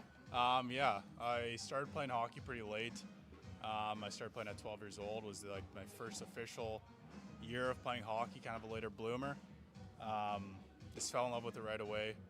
The Tigers are super big Western League team in Medicine Hat, so I was going to games like pretty early on. Knew exactly, that's exactly what I wanted to do. Yeah, I just grew up playing my minor hockey from 12 years old till juniors. So that's the gist of it for sure. So you played the game your whole life. Who were your early mentors or coaches, people that you looked up to early in your career to get the ball rolling? Yeah, so when I talk about the Tigers, Emerson Edom was a huge guy that one of my idols that I looked up to. I was always just drawn to the tough guys on that team. Jake Doty, Cole Gerbervac, Cale Kessie. So that really molded kind of my style of play and just the hockey that I enjoy. So it's no secret you got a little bit of size to you, 6'8", currently weighing in around 210. But Yeah. Growing up, when you had that kind of size with you, was it a bit of an advantage or a disadvantage? I mean, some people might think it's an advantage because you're the biggest kid out there, but I'm sure it also leads to some more penalties and things that make it a little tougher. Yeah, so when I was younger, I joke all the time, like with my buddies, that I just kind of did what I wanted. I could score, I could hit, I could do it all. But yeah, once I got older to midget, I think that my body was kind of underdeveloped. I was gangly, went through a big growth spurt in that age, so that definitely made it a little bit tougher for those times and that age. But when I was younger, it definitely helped for sure. So when you hit that midget level, how tall were you and comparatively to the rest of your teammates and opponents? Yeah, we laugh at all the photos, like, early on, just like I always towered over in team pictures or even like on the bench and stuff. But I think I was around 6'5", like 170 pounds soaking wet. So I was definitely a different looking cat for sure. So growing up as well up in Canada, did you have a favorite NHL team or player growing up? Yeah, I was a big Oilers fan, still am. I know we're kind of in a tough spot right now, but yeah. As for a favorite player, I was always a big Ovi fan for some reason. Like I was just drawn to him, so that's a little out of the box. But those are my two top NHL teams and favorite players growing up. Hard not to like Ovechkin. He's Yeah. one of the most likable guys ever in the NHL. He's It's electric. a tough Come guy on. not to like, and he's a Exactly, leader, yeah. so you got to love him. But did you play any other sports growing up? Were there other things you did off the ice? Yeah, I was a big baseball player. I was a pitcher, first baseman. So if I wasn't, I always joked that I would have gone pro in baseball regardless. So I come from a big music family, so music was just a huge thing growing up. So that's my other hidden talent, if you want to say. No kidding. Are you a Yeah. singer? Are you play an instrument? I or- do it all, man. You do it all. All right, we're going to have to hear some of that at Jack some of all point. Maybe we'll trades, do a yeah. special on the Jumbotron coming up. 100%. AJ Schlepp Sounds or something like that. Sing the national anthem. You never know. Hey, there you go. That would fire the people up. But so we flash forward to 2017-18 now. You're a part of 3 different teams in that span. Were you trying to figure out the path that you wanted to take? Why was it so on the go at this point in your career? Yeah, I just think that, like I said, kind of in that age, I was tall, but I didn't have much weight to me. I was kind of like uncoordinated, so it was just an interesting time, just trying to like develop my body and everything like that. I didn't really know too much about the gym at that time. I also think that I had a lot of paths I could have went, and I just wasn't mature enough for those, those passes at the time. So, yeah. So flashing forward to COVID time after a few seasons there, so you go to Briarcrest College? Briarcrest College. Yeah. Spent 2 seasons there before transferring out. Can you speak to your time there and how it shaped your career, your 2 seasons at Briarcrest? Yeah, I look back pretty fondly on those times in college. I discovered the gym. My coach was really hard on me, which, sometimes it sucked, but definitely molded me to be an actual player. And so, yeah, college was definitely huge in developing, like I said, my size, my coordination and everything like that. So, do you feel like there's anything you wish you would have done differently going back to college your first 2 seasons there before transferring? Or did you leave it all out on the table and it was just time to take the next step? Yeah, so, if my coach quit actually after 2 years, he just wanted to spend more time with his family. But if he would have stayed at that school, I probably would have been there for all 5 years. After he quit, I just decided, maybe it's time to move on from this organization and go to another institution. But yeah, that's basically it. So from there, you wind up at Portage College in 2023 to 24. How was that experience playing at Portage different from your time at Briarcrest? Yeah, it started off tough. I was ineligible for the first semester, and I was battling injuries at the time too. But yeah, it was definitely, I came in, more developed and understanding the game, and it was huge. I got to play a handful of games in that second semester. I feel like I was, more of a leader on that team. And yeah, overall, it was definitely a good experience for sure. So are you happy with your decision and where you wound up going after your time at Briarcrest? Absolutely. No regrets there? Absolutely. Shifting gears here now. So what was the favorite part of your college career? One last college question. Your 3 seasons across 2 schools. What was your favorite part? I think that in college, you're there for the whole year, regardless. I think you make some pretty special bonds in college. I look back on all the stories and all the fun that we had. Briarcrest, we were definitely a closer group for sure. I remember one of the first, team retreats that we took. Everyone sat around the campfire and kind of got to know each other, their ins and outs. And, it's not usually pretty common that they do that. So that there's definitely, a lot of good memories in college for sure. So shifting now to 2024 to 25, you play 15 games in the RHL for the Nanton Palominos. Yeah. You have 6 goals, 7 assists there. Arguably the most success offensively in your career came in that span in the RHL. What was working so well for you? Yeah, I just think that my coach Butler he solidified a role for me on the second line. I'd bounce to the first line sometimes, and he just had belief in me and let me play my game. And I think that I was able to produce and have a pretty successful year. So, how was the RHL different from playing collegiate? Yeah, I mean, it's more relaxed. I think senior AA guys are kind of coming from college or kind of more done, whether it's pro or college or whatever they're doing. It's a lot more relaxed for sure, but it's definitely a tough league. Guys are still, as much as they are relaxed or done with whatever career in pro and college, they're still ready to go. So, Yeah, and it brought you to your professional career, which is where this journey has led us right now. So, absolutely. This season you turned pro. You had training camp with the Monroe Moccasins. You wind up with the Port Huron Prowlers to make your debut. Take us through what was going through your head making your professional debut in the FPHL. Yeah, obviously getting traded from training camp, it was a little unexpected, but I got the call from Graham and Pauly, and they had, big expectations for me to come to Port Huron and kind of make a statement there, fighting Jesse Swanson, of course.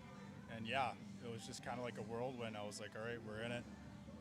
I get out there at the red line where me and Jesse Swanson are just going right at it right away. And it was just like, all right, it's time to man up and kind of do this. And, I think it was 3 seconds into my first pro, game, I was dropping the gloves. And, I wouldn't want it any other way, so.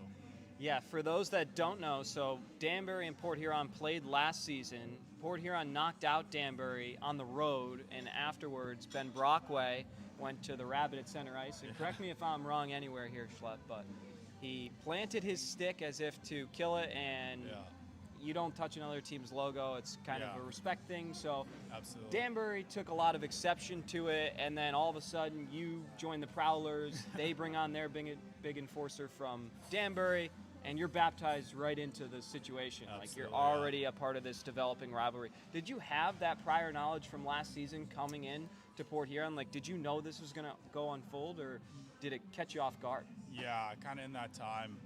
Like I saw, the end of that series and when he did plant the flag, and then all throughout the summer they were just pumping that on the Instagram and kind of, the B-Way planting the flag was just everywhere. So when I was in Monroe, like I was watching that and I was like, holy, like they got a big game. Like that first game, like, Danbury's gonna come hard, and I was like, they need a guy. So I kind of had a feeling that maybe I'd get a call for it, but I saw it everywhere for sure.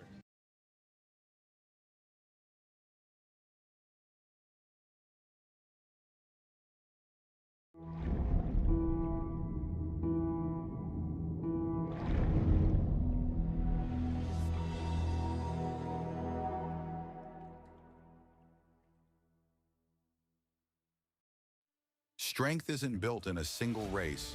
It's earned, mile after mile, pedal after pedal, step after step. The same endurance that drives athletes to the finish line fuels the steady hands and sharp focus required in surgery. It's about resilience, precision, and commitment in competition and in the operating room. Because true performance means showing up with excellence, no matter the arena.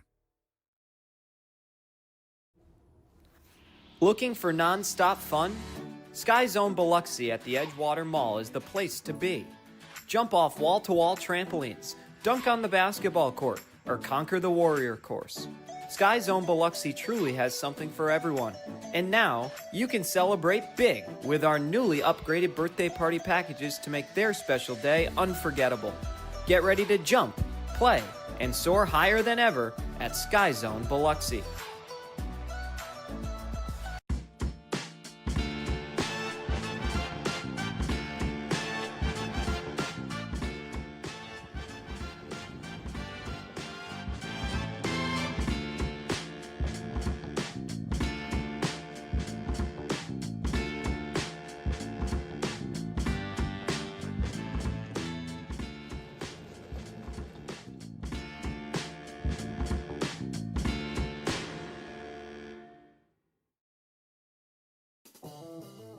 Looking for your next ride? Get more at Matt Bowers Hyundai Gulfport. Every new Hyundai comes with Matt's lifetime powertrain warranty on top of Hyundai's America's Best warranty and owner assurance. No one on the coast offers more, so why go anywhere else? Visit us today during the Getaway Sales event happening now just off Lorraine Road north of I-10. Official sponsor of your Biloxi Breakers. Shop smart, buy local. Matt Bowers Hyundai Gulfport.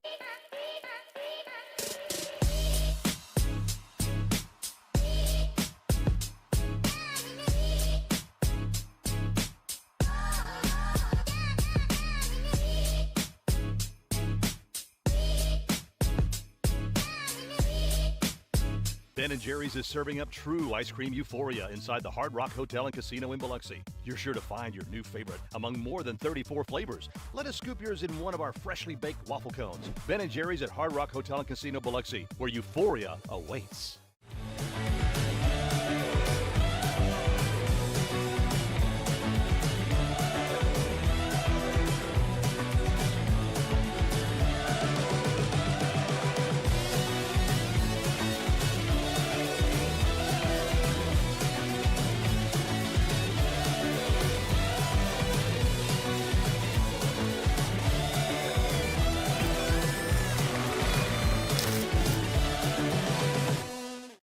Fly in for a daiquiri that scores every time. Mile High Daiquiris is an aviation-themed daiquiri shop and the official daiquiri of the Biloxi Breakers. Open 7 days a week and offering 15 refreshing flavors, jello shots, beer, and even a non-alcoholic daiquiri. They supply mobile daiquiris for weddings, birthday parties, and events. Only 4.6 miles west of the Mississippi Coast Coliseum. Grab your crew and come try the best daiquiris on the Gulf Coast where flavor takes flight. Become a frequent flyer at 1107 Cowan Road, Suite B, Gulfport. Superior Optical Lab, we're proud to be certified as a service-disabled, veteran-owned small business and to provide quality eyewear to veterans to whom we all owe our freedom. Thank you for your service. Recharge your body. Reset your mind. Revive your spirit. At Revive and Thrive, every detail is designed to elevate your recovery and well-being. Unwind in our serene salt therapy room and float suite. Awaken your senses with the benefits of cold water immersion. Then, step into a custom-built sauna featuring soft Himalayan salt lighting for athletes, adventurers, and anyone ready to unlock the power of recovery. Discover the difference at reviveandthrivems.com. Coastal Prints is a brand new business on the coast specializing in screen printing, embroidery, and promotional items. Being local and with 30 plus years of experience, Coastal Prints carries all the hottest clothing brands and thousands of promotional items. Uniforms, workwear, hats, drinkware, coolers, tchotchkes, and much more. Coastal Prints will make your brand and logo stand out. Come see the new showroom on Seaway Road in Gulfport or visit coastalprints.com or call 228-COASTAL. The Mississippi Gulf Coast is where community and teamwork come together on and off the ice. Foshi Residential is proud to support the Biloxi Breakers as they bring the heat to the rink this season. Foshi Residential manages 3 unique apartment communities along the coast, each offering modern finishes, resort-style amenities, and a location that puts coastal living right at your doorstep. Ready to find your community? Visit foshiresidential.com/Biloxi Breakers for more information. Every new Hyundai from Matt Bowers comes with Matt's lifetime warranty included.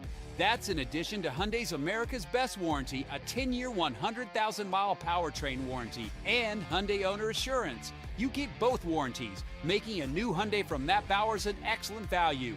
Come visit us today during the Getaway Sales event at our new showroom just off Lorraine Road north of I-10 in Gulfport. Shop smart, buy local. Matt Bowers Hyundai, Gulfport. When injury knocks you out, Bienvo Orthopedic Specialists will be there for you every step of the way. We are here to get you back in the game, back in motion, back to your life. Our elite team of orthopedic specialists will work side by side with you, educating you about your treatment plan, utilizing advanced technology, and providing you with a successful path to recovery. Bienville Orthopedic Specialists. We will get you back. When things heat up, you don't just want a cold one. You want the coldest one. The cold lagered, cold filtered, cold packaged one. Mountain Cold Refreshment. Coors Light. Choose chill.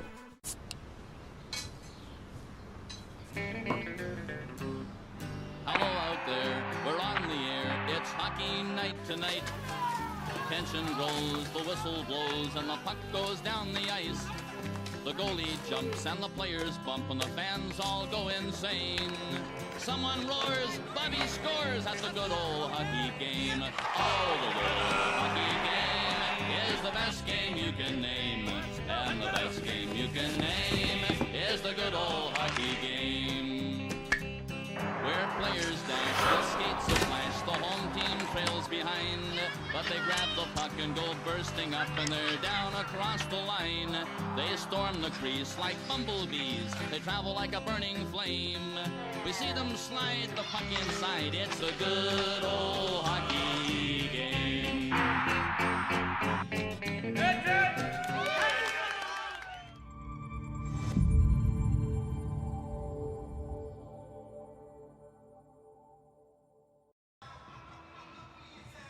And we welcome you back ahead of our Aaron's second period. Let's take a quick look at our game summary. The Moccasins lead at 3-0, out shooting the Breakers 19-5 through 20 minutes of time. Neither team had a power play, 5 penalty minutes aside for the fight between Leah Rockos and Payne. Our intermission summary with names now. The Breakers trailed 3-0. Schumacher scored at 36 seconds, Dubé Plouffe at 7:59, and Albrecht at 11:34. As that is where we left it last, heading into our second period of action now, closing out the 2-game road trip for the Breakers. Breakers will now travel from left to right, the Moccasins from right to left. My name's Devin Dobek, joining you on Breakers TV on YouTube, Sportfy, 106.3 Super Talk Mississippi and at Walk-Ons in D'Iberville. Back underway inside the Civic Center.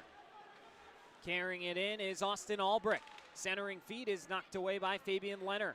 Picked up on the wall by Lucas Pikarczyk. Pikarczyk cut off by Belant. Took a couple sticks with him as well. Charbonneau now controlling the puck into the skates of Leonard. Kicked it into the logo at center. Vacant puck knocked free by Pikarczyk, and he'll sweep it in deep for the Breakers to chase. Egbert misplays it on the wall. Charbonneau looking for a passing lane. Threw it off the official. Still free. Pikarczyk tried to get it to Fisher, and unfortunately just couldn't connect on the effort that time. Into the zone, here's Andrew Belant, dumping it in behind Rosenzweig, who comes out for the second period of work. Rosenzweig has not been the problem for Biloxi. It's just such a banged-up group. As I mentioned, down 5 of their top scorers. And without the guys who are putting the puck in the net, it's difficult for these guys typically playing in smaller roles, getting less ice time typically. You still got a few of your marquee guys out there, but down 5 of your true points getters, 5 guys in double-digit points. It is going to be tough against a Monroe offense that is scored 6 goals in each of their first 6 matchups against Biloxi. Thornton into the middle. Davidson couldn't settle the pass, and it comes all the way back towards Rosenzweig. 1 minute gone by here, period number 2. Spinelli taking his sweet time, sends a dangerous saucer pass across to Payne. Payne gives to Davidson. Davidson able to get it in deep to the far corner. First one there is Carter Thornton, former Topeka Scarecrow and Watertown Wolf. Fisher run into the wall by Matthews and then gives him a slash. Fisher's going to go for 2 minutes, and I'm sure Dubé Plouffe and Corson Green are going to want a piece of Fisher as he goes off to the box. Now Davidson getting involved. Thornton's there as well. More pushing and shoving in front of the Breakers bench, or the penalty box, I should say. But Matthews threw a high hit on Fisher, and Fisher responded with a slash. And so the Breakers will head to their first Raven and Rose Tattoo penalty kill of the evening. And those retaliation are often what get you booked. Monroe was throwing a lot of cross-checks after whistles last night, and not everyone was called. Fisher gets booked this time, and Monroe heads to their first power play of the night. Monroe's power play coming into the weekend, hovering around 16%. Breakers kill just over 70%, around 73. They'll be put to the test early on here. 95 seconds into this second period. Liarakos and Pikarczyk on the draw. It's won by Ianni, and it comes back into the neutral zone for Green. Green gives on over to Fernaris. He'll wind back to the far side and skate it through the neutral area. Cut off by Thornton and Pikarczyk. Now he picks it back on up. Pikarczyk forces a turnover, springs it ahead for Thornton.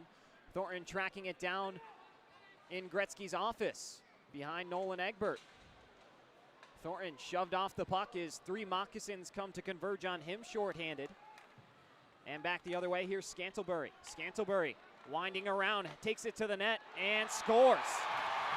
Looked like Rosenzweig got the poke check on it, but Scantlebury flips it over the glove side, and it's 4-0 Monroe on the power play.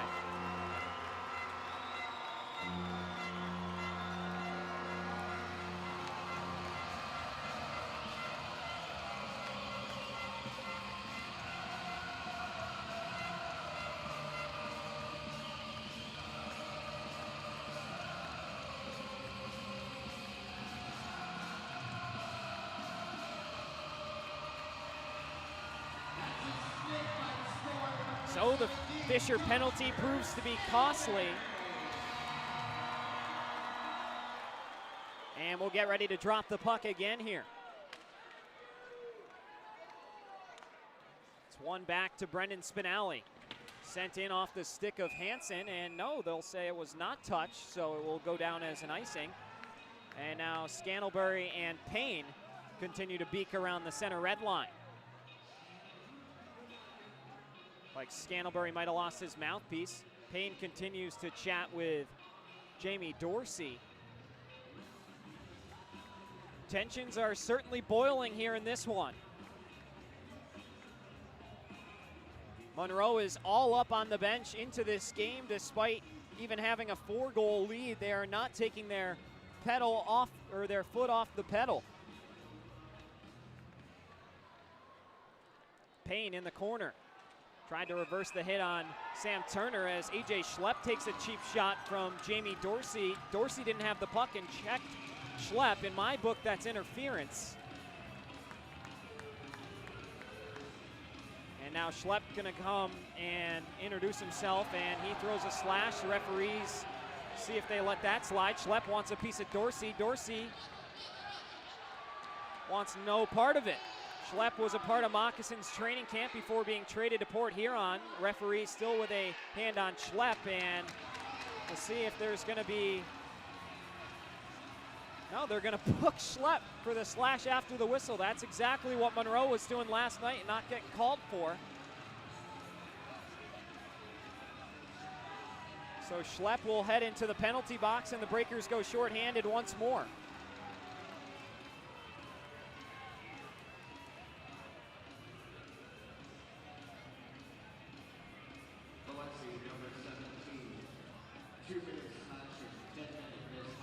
It's a 2-minute slash and a 10-minute misconduct, so 12 penalty minutes for AJ Schlepp. He will not be able to continue until around the 5-minute mark.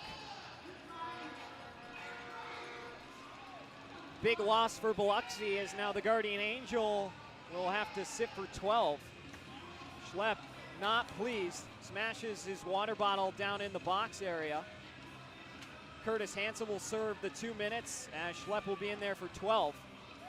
And the referees did get the call right with the 10-minute misconduct. You cannot continue an altercation after the referees have gotten in between. He threw a slash around the officials, and that's going to be 10 minutes just about every time. Scantlebury might have tipped that one in front as we continue to play on here in our Aaron's second period.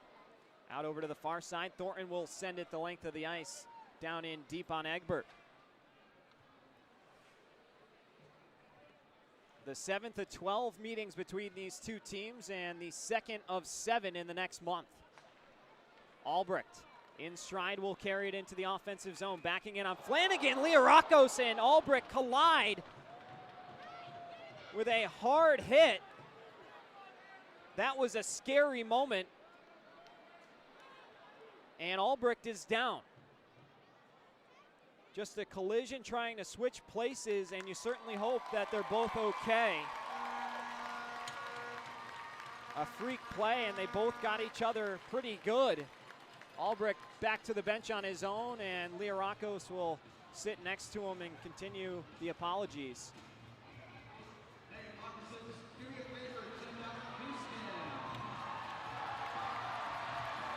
AJ Schlepp and Curtis Hansen in the box on the kiss cam.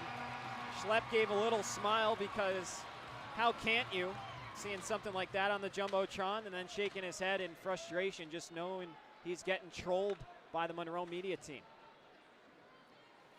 Infantino pops it up in the air, then takes a high shot with the stick. Rosenzweig will head to the bench, and we're going to skate 4-on-4 as Infantino takes a stick up high.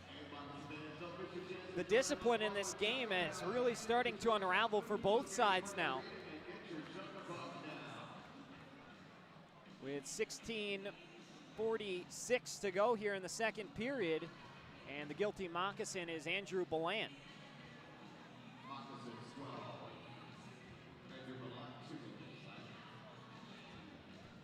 So we'll skate 4-on-4 for the next 50 seconds before the Breakers will go to a brief walk-ons power play. Face-off won by the Breakers. Flanagan pins it back on in. Davidson run into the corner wall. Leonard comes in to help the charge. Now in front, Leonard shoots one. The rebound, Egbert on top of that one makes the save. Nolan Egbert with his best save of the night with Fabian Leonard in tight. Really good passing play by Davidson to Leonard, and Egbert answers the bell. Nolan Egbert with 2 career shutouts in his time with the Binghamton Black Bears. So far through the opening 23-plus minutes in this game, he has kept the Breakers scoreless.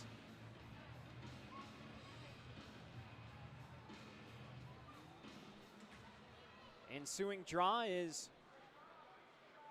controlled by Biloxi. Davidson sends it all the way back to his own end. Rosenzweig will go out to retrieve it and ladle it on over for Grant Bondi. Bondi. Door to door with him is Carlos Fernares. Bondi goes around the goal and creates some space for himself before getting it to Davidson. Here comes Darius Davidson, former AIC Yellow Jacket. And it comes all the way back down. Rosenzweig beckons an icing call, and he gets it. So at the 16-minute mark, we'll have another face-off coming back towards the Monroe end. Appreciate everybody spending their Saturday night with us for some FPHL action. The Breakers and the Moccasins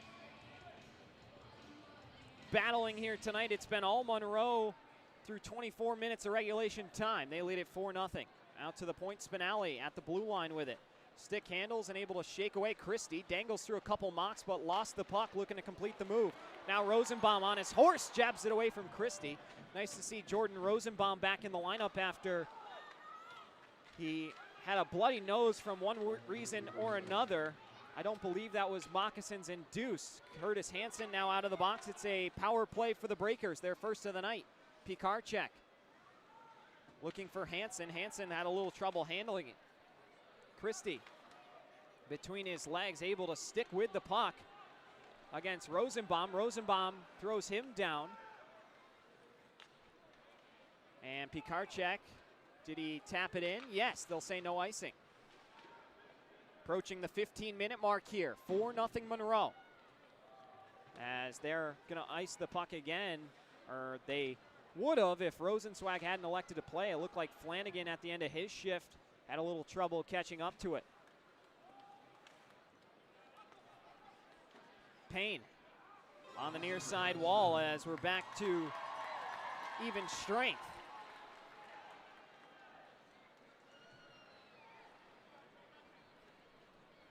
Here's Johnson. Takes a hit from Payne, who staples him into the wall. Turner has it knocked away by Declan Flanagan.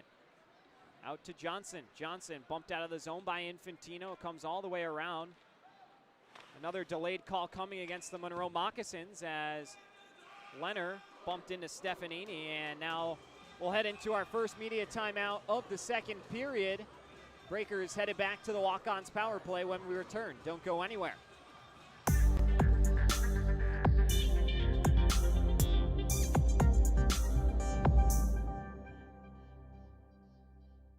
The Mississippi Gulf Coast is where community and teamwork come together, on and off the ice. Foshi Residential is proud to support the Biloxi Breakers as they bring the heat to the rink this season. Foshi Residential manages 3 unique apartment communities along the coast, each offering modern finishes, resort-style amenities, and a location that puts coastal living right at your doorstep. Ready to find your community?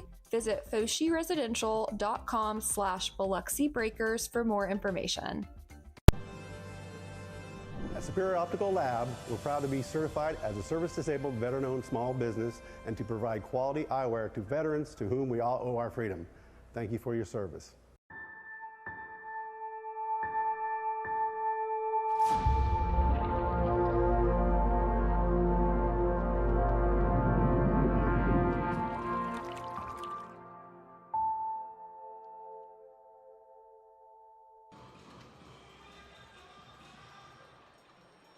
Breakers head to the walk-ons power play. Before we get there, on a positive note, a huge congratulations to Caden Henry, who joined the Peoria Rivermen this week and just scored his first SPHL goal. Congratulations to Cade. Really happy and excited for him. Huge milestone on his hockey journey, and one who certainly deserves it. Got that report from one of our big fans, Nick. Appreciate Nick informing everybody about that, and happy to have his support watching back in Mississippi. Rosenzweig knocks it back around for Davidson. Davidson, saucer pass on over for Rosenbaum. Trey Fisher handles it now. Bank pass to Rosenbaum. Rosenbaum lost it for a moment. Davidson touches back up onside and gives back to Rosenbaum. A blind feed. Pitters around in Fabian Leonard's skates and eventually will be swept the full 200 feet by Cunningham. Rosenbaum hits the brakes, snaps a bank pass to the backside of Charbonneau, and it will be cleared down once more. Ballant, the first one there. After serving his time for 2 minutes, back into the fold. Puck's won back by Spinelli. Closing in on the 13-minute mark here.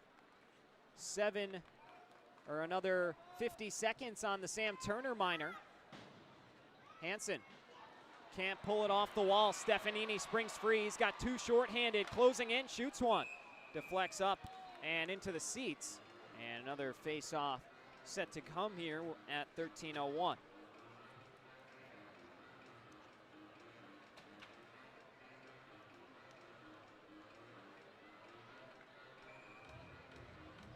Defensive zone draw for Hansen. Breakers still with some power play time to work with, trying to get on the scoreboard here on the road. Flanagan jabs at it, knocks it away from Albrecht. Nice to see Albrecht back and feeling better after a scary collision with Leorakos around the blue line. Snaps a pass to Fernaris. Fernaris shoots. Glove save Rosenzweig. And another face-off set to come with another 26 seconds on Turner's minor.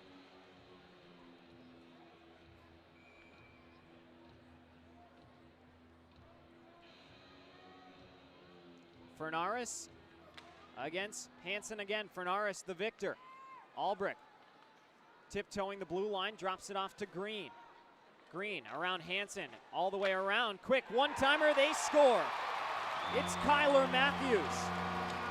His first goal as a member of the Monroe Moccasins makes it 5-0 shorthanded. Took him 19 games, but he's finally on the board with a goal. Monroe with 3 in the first and now 2 in the second and counting here. 12:35 to go. Fernaris asked for the puck from the official, and they'll hang on to that one.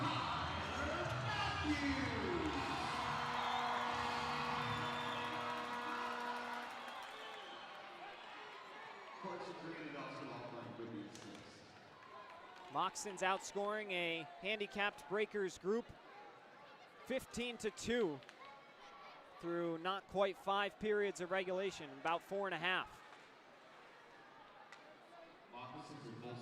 Leonard from around the end line. Moccasins are back to full strength. The walk-ons power play has concluded. And now a 2-on-1 brewing. Albrecht with Fernaris. Albrecht closing in, gives over to Fernaris, knocked away by Rosenbaum. And then a quick surprise me shot turned away by the pad of Rosenzweig. Payne carrying it through the neutral zone. On over to Davidson. Davidson shoots it. Big rebound, kicks out to Pikarczyk, and it's given away to Albrecht. Austin Albrecht across the blue line, drops it for Fernaris. He closes in and shoots and missed the net. Goes high off the window and comes back to Albrecht, who gets his own rebound. Or Fernaris, excuse me. Toivonen through the circle, drops it on down for Albrecht. Albrecht run into the wall by Bondi. Fisher and Stefanini bump into the corner wall.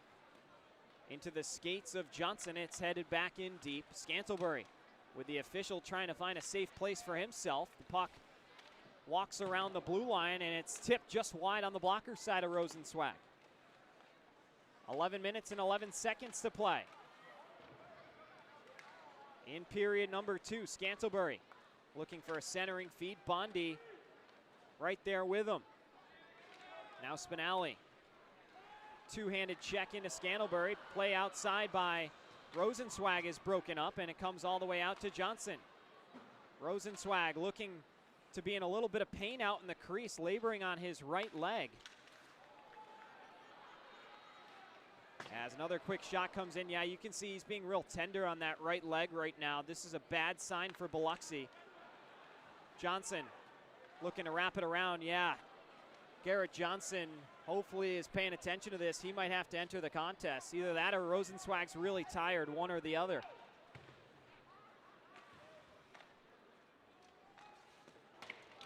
Charbonneau, nice reverse hit on Scantlebury, who tried to tune him up. Spinelli carries in over the blue line, shooting one. Save made by Nolan Egbert. Matthews out of the zone for Dubé Plouffe. Dubé Plouffe had his route cut off. Into the back half of period number 2 here. 5-0 Moccasins. Coming away with it is Liarakos. Backdoor feed for Dubé Plouffe. And that one could have went south quickly. Liarakos now.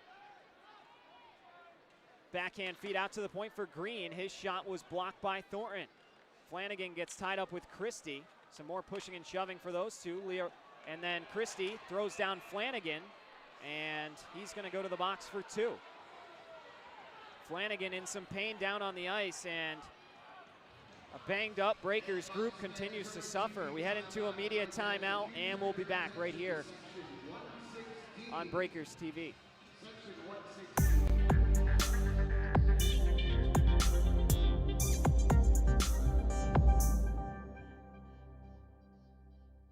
The Mississippi Gulf Coast is where community and teamwork come together, on and off the ice. Foshi Residential is proud to support the Biloxi Breakers as they bring the heat to the rink this season. Foshi Residential manages 3 unique apartment communities along the coast, each offering modern finishes, resort-style amenities, and a location that puts coastal living right at your doorstep. Ready to find your community? Visit foshiresidential.com/Biloxi Breakers for more information. At Superior Optical Lab, we're proud to be certified as a service-disabled, veteran-owned small business and to provide quality eyewear to veterans to whom we all owe our freedom. Thank you for your service.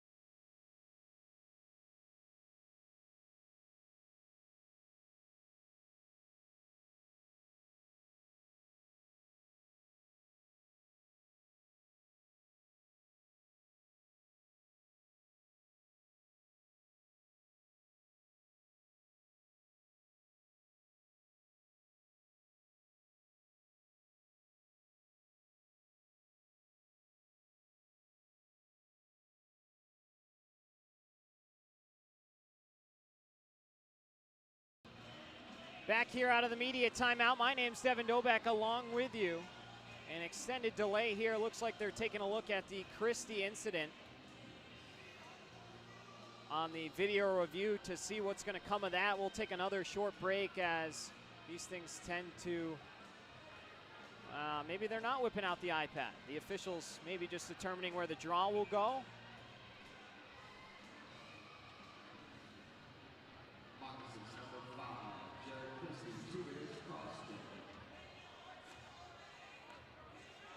Corson Green barking with the Breakers bench as he heads onto the ice.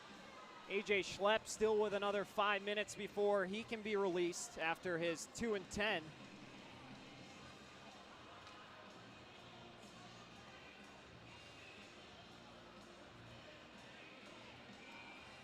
On the ensuing draw, it will be Charbonneau up against Belant.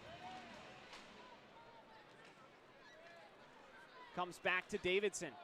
Davidson through the neutral zone. In across the blue line with speed. Davidson shoots one. Big save made by Egbert.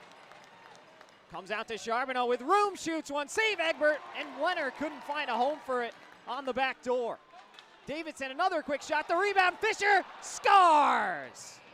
Trey Fisher with goals in back-to-back games puts the Breakers on the board. And it's 5-1. Now Fisher throws a slash at Matthews, and some extracurriculars as the Breakers are waiting to go down the line. Matthews trying to break it, Fisher still in. He should go for 2 minutes for this. It's a power play goal for Biloxi. And Matthews is going to go sit for 2 minutes himself. Breakers trying to chip away now. So a productive shift for Fisher, scores on the power play, and then is able to draw another penalty of his own.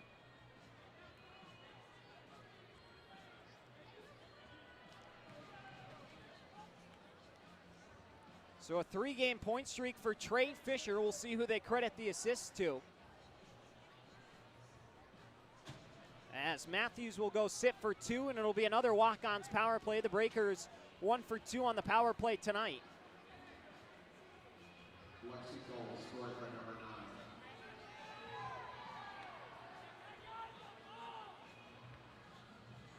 9. Infantino out there having a conversation with Schumacher. Charlie Penn's chatting with the linesman on the far side as the puck is dropped again. Infantino gives it back to Flanagan. Flanagan looked like he tripped himself up entering the zone, and now Christie will send it out.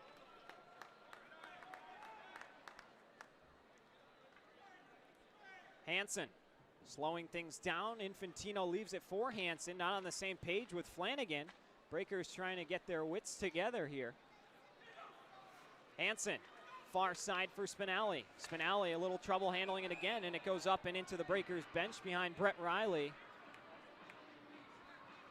And another face-off set to come at the 8:29 mark. Another minute 24 on the penalty to Matthews for slashing. Officials trying to call it both ways tonight. It's been pretty fair on the penalty sheet. Tough when you're playing in these, or officiating these physical battles to keep everything level-headed.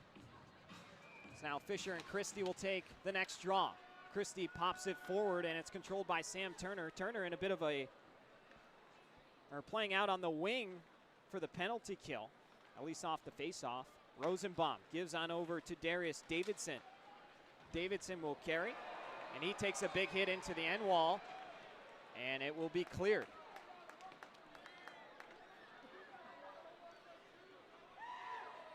Rosenbaum takes it from Rosenswag and will lead the charge back the other way. On over to Leonard.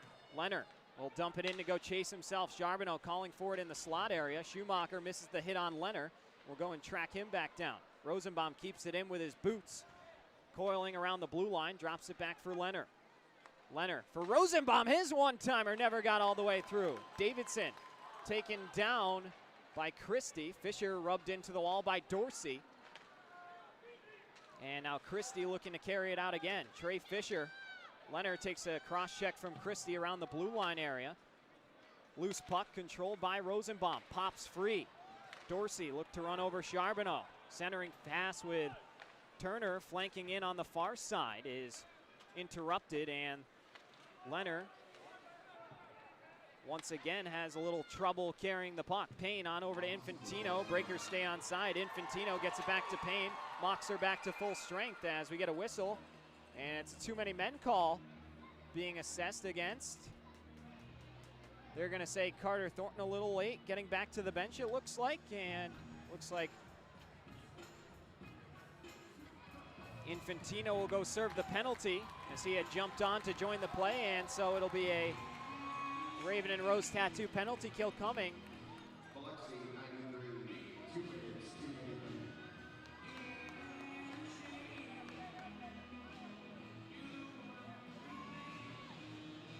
So work to do for Biloxi. Apologies, the score should be updated to 5-1. Having a little bit of internet trouble, and that's disrupting our bug at times.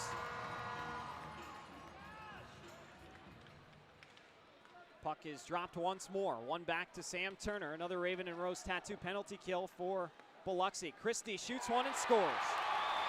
Just 8 seconds into the power play, Jared Christie continues to do what he does best. His 12th of the season makes it 6-1.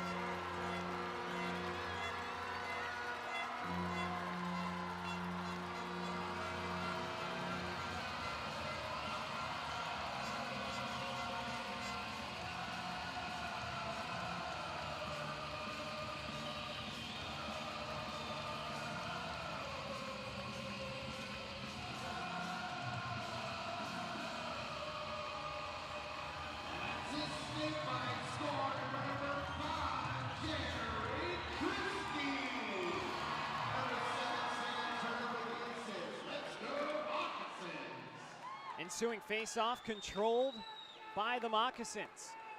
Dubé Plouffe shielding on his backhand, centers one for Cunningham. He shoots, glove save Rosenzweig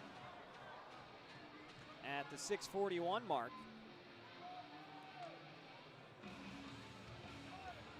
Defensive zone draw set to come.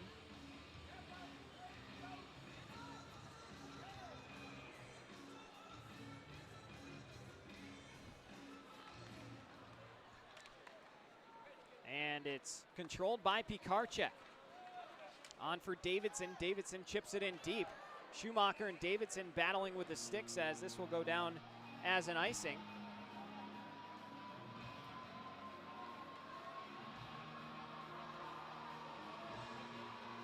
Murmurs continue here in Monroe. And now the boos will rein in. Schumacher is going to go for interference, and that's the right call. He cut off Davidson's route. The penalties continue to pile up here for both sides. Breakers head back to the power play this time.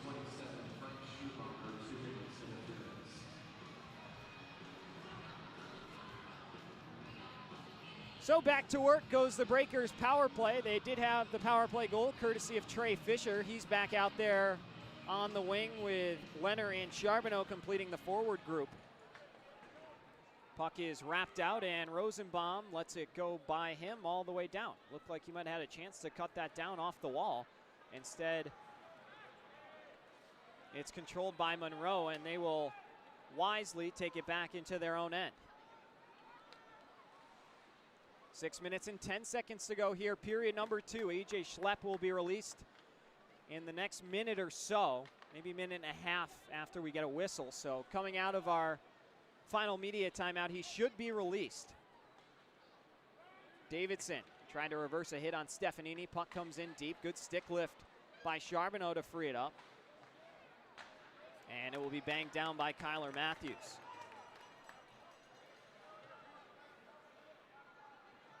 Rosenbaum slowing things down behind his own end.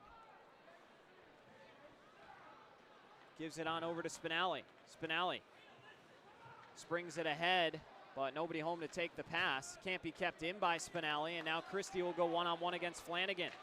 Christie looking for a lane, drops it for Turner. Turner back to Christie off the side of the post and out. Now Dorsey lets the puck trickle over the blue line, staying on side. Gives it back to Christie shorthanded. Flanagan locks him up. Those two continue to battle down in the corner. Swivel move by Scantlebury just inside the line, and now he'll carry it back on out. On over for Johnson. Johnson takes a hip check from Infantino down by the red line. A really nice hit by Infantino. It's now a bank pass on over in the direction of Thornton. Infantino was hollering for it emphatically. Flanagan stretching it out, looking for Davidson. Schumacher, fresh out of the box, just barely breaks up the play. The walk-on's power play concludes. Bondi back for Payne. Payne sweeps it into the offensive end. They'll say no icing as someone got a piece of it around the neutral zone area. Pikarczyk backhanding one in deep. Green the first one there. He sends it in the direction of Leonard, who picks it up off the wall. Leonard hit into the boards by Cunningham. Still sticking with the puck is Cunningham. And Payne couldn't settle the bouncing puck. Bondi in across the blue line around the contact of Green. Ballant wraps it all the way around. It'll come back out to Rosenbaum in the neutral zone and pop up into the seats. With 3:40 to go, A.J. Schlepp will be released. Matthews chasing down Fisher right behind him, continuing to chirp. Fisher not wanting any part of it. And we'll head to our next media timeout. 6-1 Monroe. Back in a moment.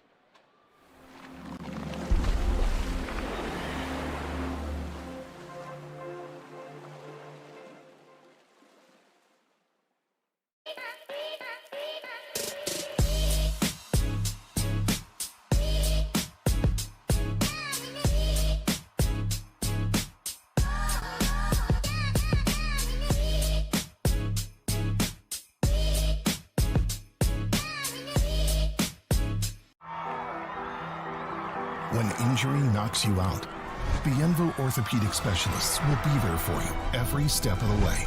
We are here to get you back in the game, back in motion, back to your life.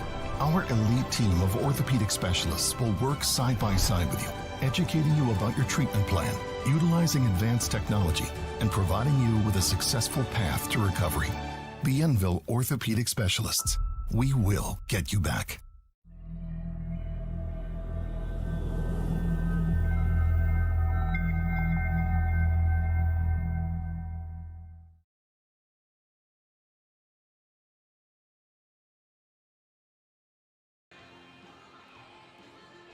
Final media timeout of period 2. AJ Schlepp will be back on the ice for his next shift after 12 minutes of penalty time there.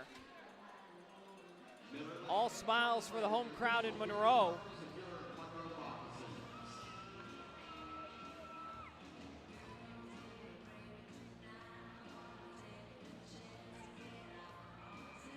Fernaris will take the next draw up against the opposite number 9, Trey Fisher. Face-off is won by the Moccasins. Matthews, D-to-D pass for Green. On over to Fernaris. Fernaris into the blade of Trey Fisher. Now Davidson winding around, takes a couple slashes from Belant. And they will blow the whistle. Another penalty coming for the slash. Belant not very disciplined with his stick tonight, and he'll have to go for another 2 minutes. The penalties have just non-stop been happening.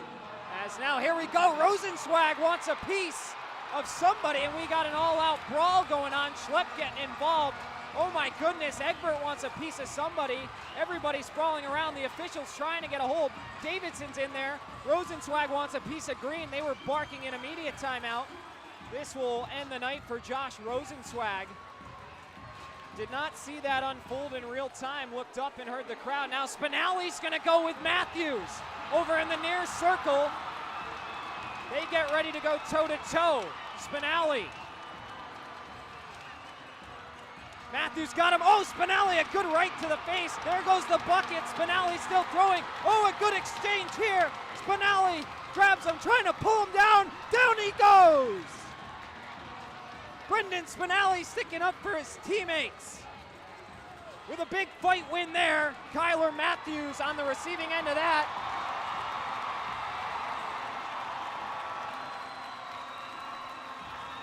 Rosenzweig still being held back by the officials. This will likely be a suspension for him.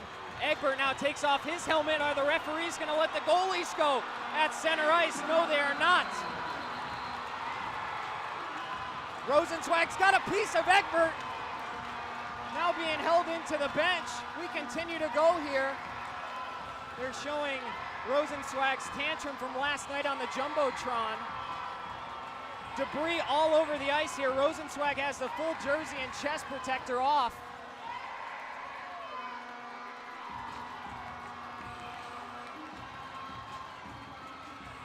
And this is once again becoming a bit of a circus.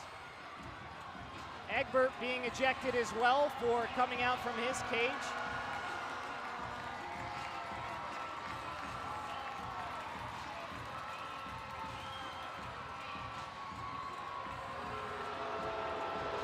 And the boos rain in for Rosenzweig.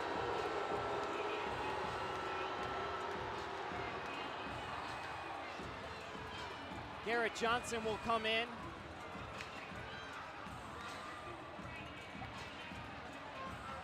Oh my goodness.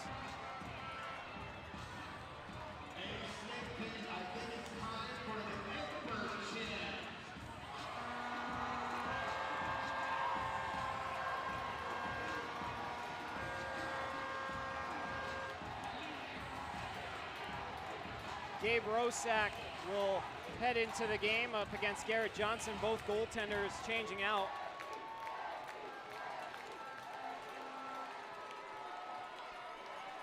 AJ Schlepp was involved in that scrum as well. He'll head into the box. Fans speaking with Schlepp. Schlepp gives a fist bump to the Monroe fans.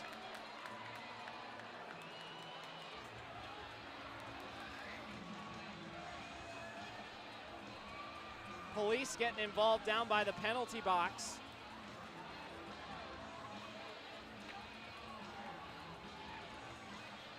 This is going to take a while to sort out. They're showing the replay on the Jumbotron.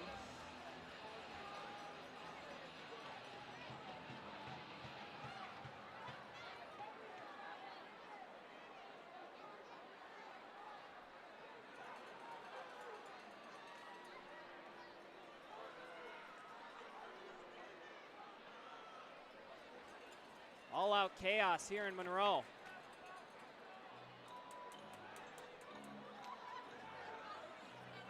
Is everybody having a good time in the snake pit?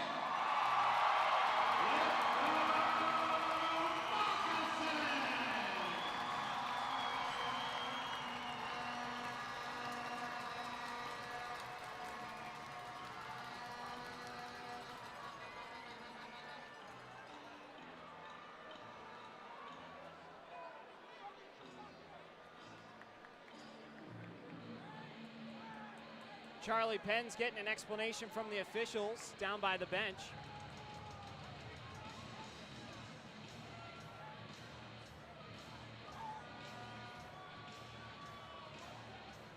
These two teams do not like each other.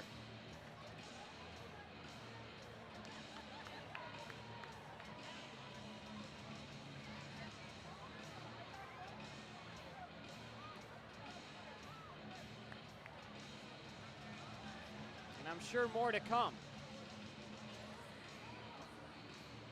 Showing Spinelli's fight with Matthews.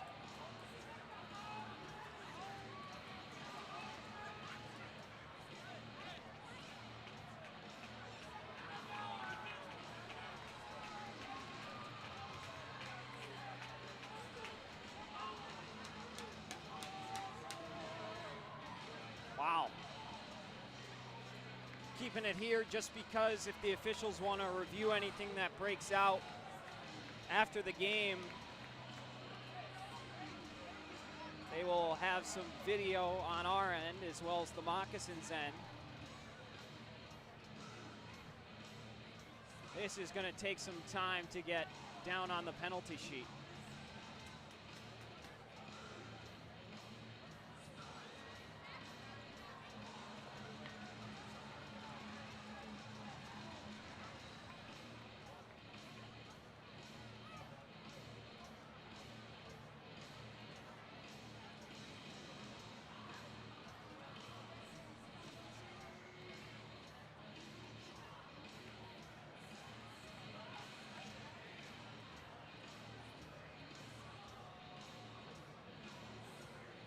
Okay, Moccasins, while we're waiting, let's go Moccasins can going in 3, 2, Couple ejections. I'm sure Schlepp may be sent off as well. Egbert is going to return. And he'll head back in between the pipes.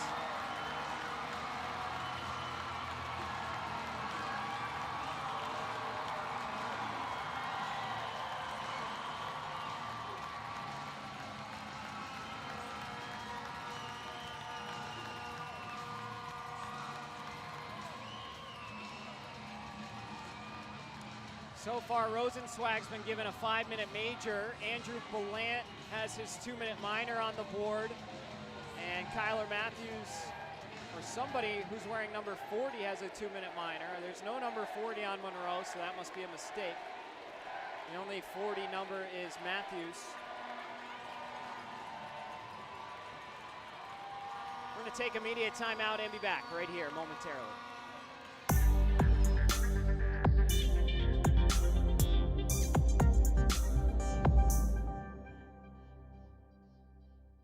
The Mississippi Gulf Coast is where community and teamwork come together, on and off the ice. Foshi Residential is proud to support the Biloxi Breakers as they bring the heat to the rink this season. Foshi Residential manages 3 unique apartment communities along the coast, each offering modern finishes, resort-style amenities, and a location that puts coastal living right at your doorstep. Ready to find your community? Visit foshiresidential.com/Biloxi Breakers for more information. At Superior Optical Lab, we're proud to be certified as a service-disabled, veteran-owned small business and to provide quality eyewear to veterans to whom we all owe our freedom. Thank you for your service.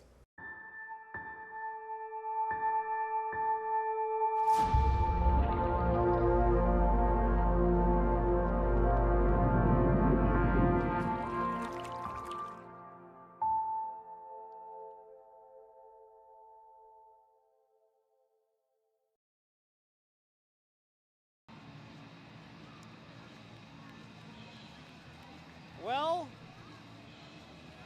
that was something. Devin Doback back along with you from high above the ice. Quite the exchange there between the two sides.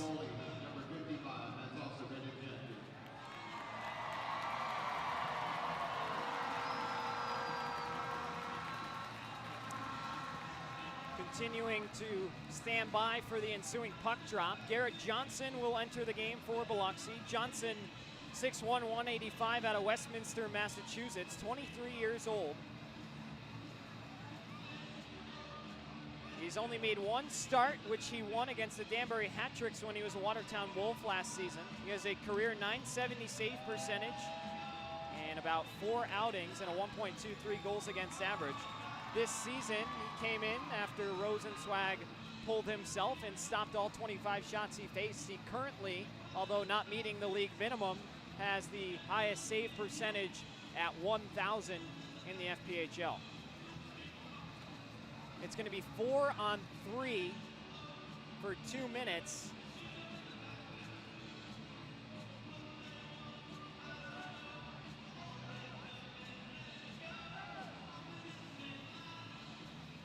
And then it will be a 3-minute power play for the Moccasins.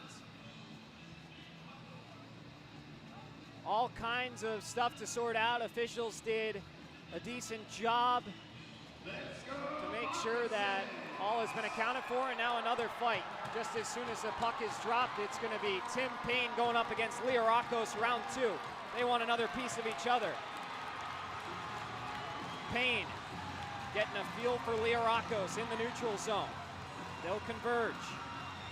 Liarakos with a left. Payne lets him get a couple, trying to get free. Liarakos has a handle on him. Payne now getting undone on the right side. They lock up. Still can't get free. Payne with a right over the top. Liarakos an uppercut. Now trying to get the bucket off. He's got the jersey over him and takes him down. A little bit of blood on the ice. Payne got his nose wrung. There's a necklace down as well. Good job by the officials to grab that. Liarakos and Payne will both go to the locker room. Oh, goodness.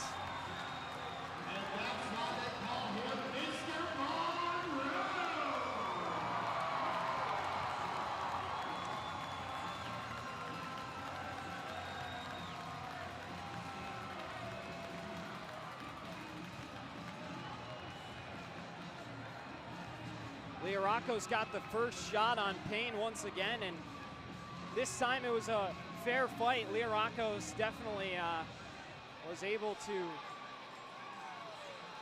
get the majority of the shots landed.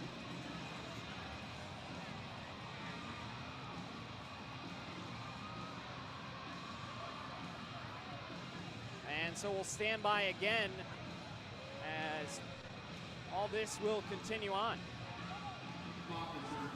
They got to clean the blood off the ice, so in the meantime, we will step aside and take another media timeout. Back in a moment here in Monroe.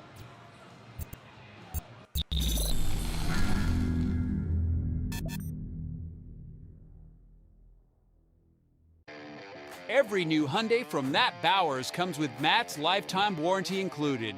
That's in addition to Hyundai's America's Best Warranty, a 10-year, 100,000-mile powertrain warranty, and Hyundai Owner Assurance. You get both warranties, making a new Hyundai from Matt Bowers an excellent value. Come visit us today during the Getaway Sales event at our new showroom just off Lorraine Road north of I-10 in Gulfport. Shop smart, buy local. Matt Bowers Hyundai, Gulfport.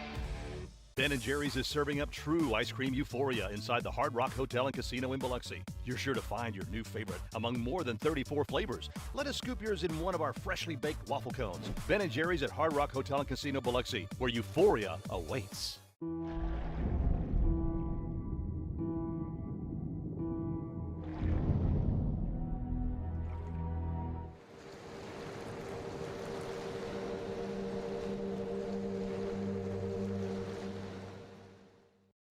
Fly in for a daiquiri that scores every time. Mile High Daiquiris is an aviation-themed daiquiri shop and the official daiquiri of the Biloxi Breakers. Open 7 days a week and offering 15 refreshing flavors, jello shots, beer, and even a non-alcoholic daiquiri. They supply mobile daiquiris for weddings, birthday parties, and events. Only 4.6 miles west of the Mississippi Coast Coliseum. Grab your crew and come try the best daiquiris on the Gulf Coast where flavor takes flight. Become a frequent flyer at 1107 Cowan Road, Suite B, Gulfport.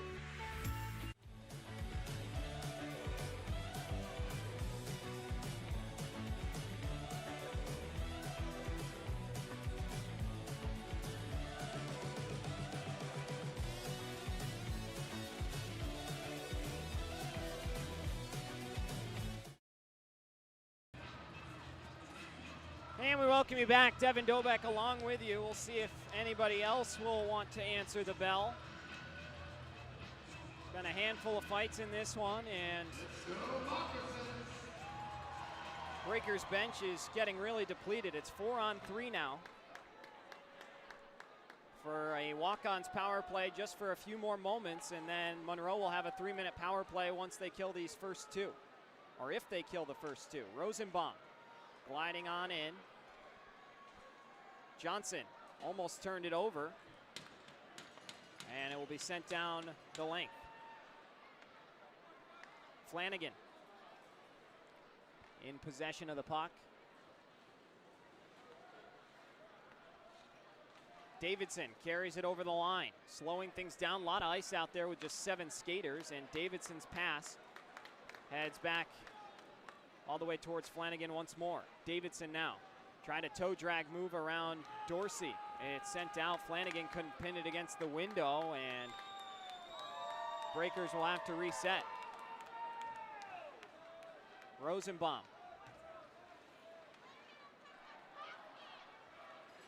Pikarczyk, drop pass for Flanagan. Back to Pikarczyk. Up to Flanagan again. On over for Rosenbaum. Rosenbaum through the circle.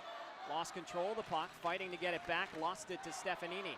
He'll wheel around, and he's off to the races on the near side. Flanagan looking to cut off his route. Breaks up the puck. Thornton looking for Fisher. Has it in his skates. Watch out from behind. Here comes Thornton. Closing in. Shoots, and he missed. On the glove side.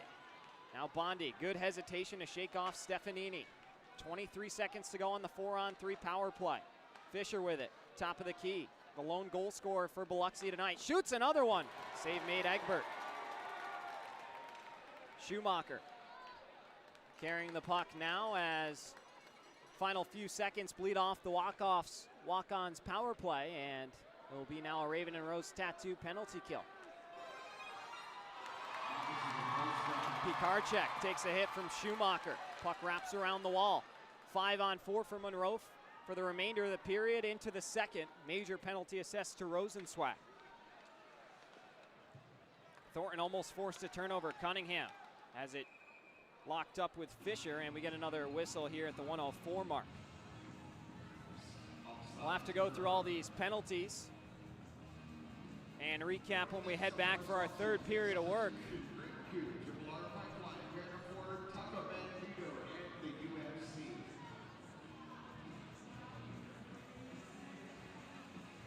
AJ Schlepp is still in the game for Biloxi.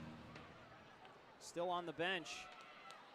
Would imagine that he will have some scores to settle coming up in the third period. Albrecht glides around Hansen. Dorsey gives on over to Christie. Christie closing in, scores. Power play goal makes it 7-1 Moccasins.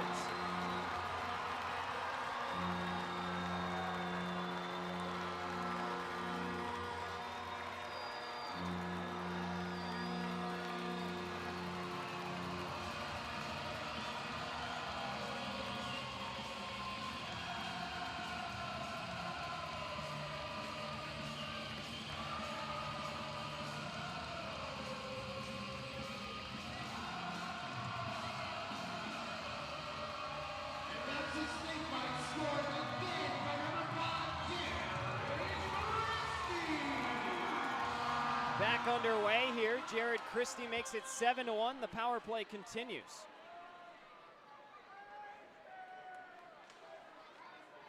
Leonard. Back checking on Albrecht. It's chipped back in down to Christie. Turner sends one back on over for Belant. Belant almost had it knocked away by Leonard. Comes out to Christie. Near circle, up to the top for Turner. Turner shoots, tipped in front. Johnson, a flurry of saves with Dorsey on the doorstep.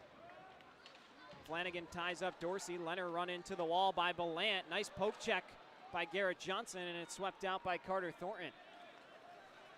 Final few seconds will bleed off the clock, and the Moccasins will take their 7-1 advantage into the dressing room. Still 20 more minutes of regulation time between these two.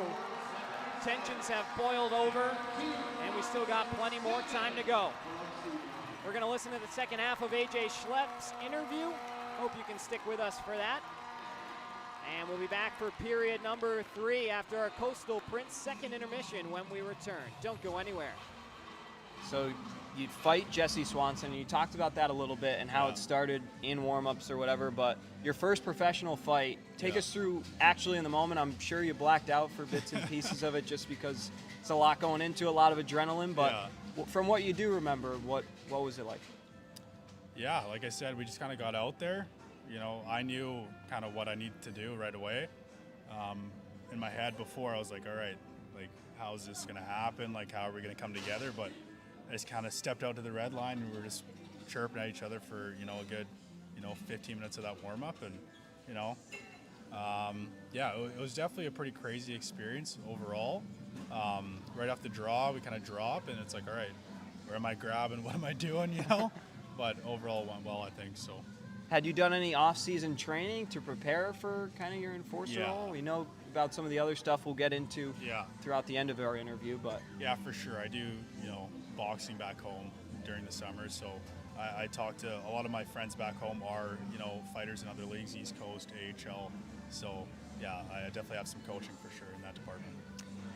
Well, then Charlie Penns makes you a breaker. He elects to trade for you. You come here to Biloxi. How'd it feel to be valued and like someone seeing what you're doing and wants to bring you in? They're like, we need that guy. How'd it feel to be valued and now you've got 10 games here? Yeah, obviously, once you get traded, first of all, it's for any player, it is a tough thing, like especially when you enjoy the place that you're at. But like you said, on the flip side, it's a coach that believes in you, wants you a part of the organization. So, once I got the call, I arrived. I was like, I definitely want to be here for sure. So, it's pretty apparent that you know your role on the team, and you like to protect your teammates.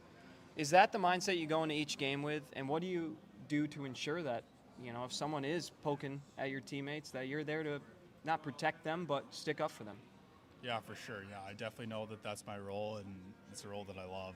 I think that, like you said, if anyone's messing with, our bench or our team, like, I want our team to know that I have their back. And I think that's just kind of what I bring to the table every night. So, obviously I love being the enforcer. I love, that role, and, I'm happy to do it for sure.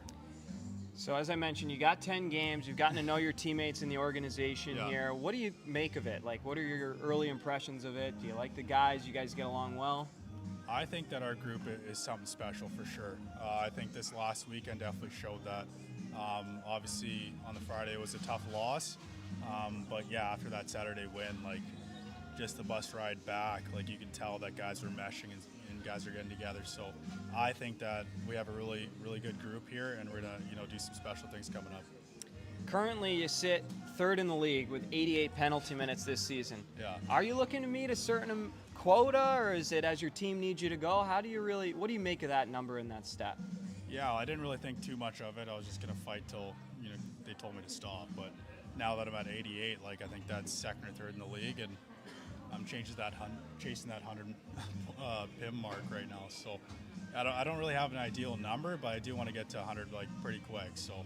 Well, we're almost there, and 100%. I think a lot of people want to hear about that line brawl with the Zydeco a couple weeks ago. For sure. So obviously it's it was a 5-on-5 scrap.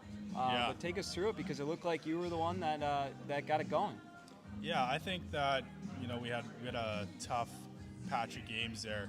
And when it comes to a team, there's always that TSN turning point, whether either you break or you push forward, and it kind of changes the trajectory of like, you know, where your team's going. So we kind of just came together. We were losing, and you know, we thought, you know, there had to be actions taken, and in that situation, like, you're either man or mouse, right? So we had 5 guys that were ready to go.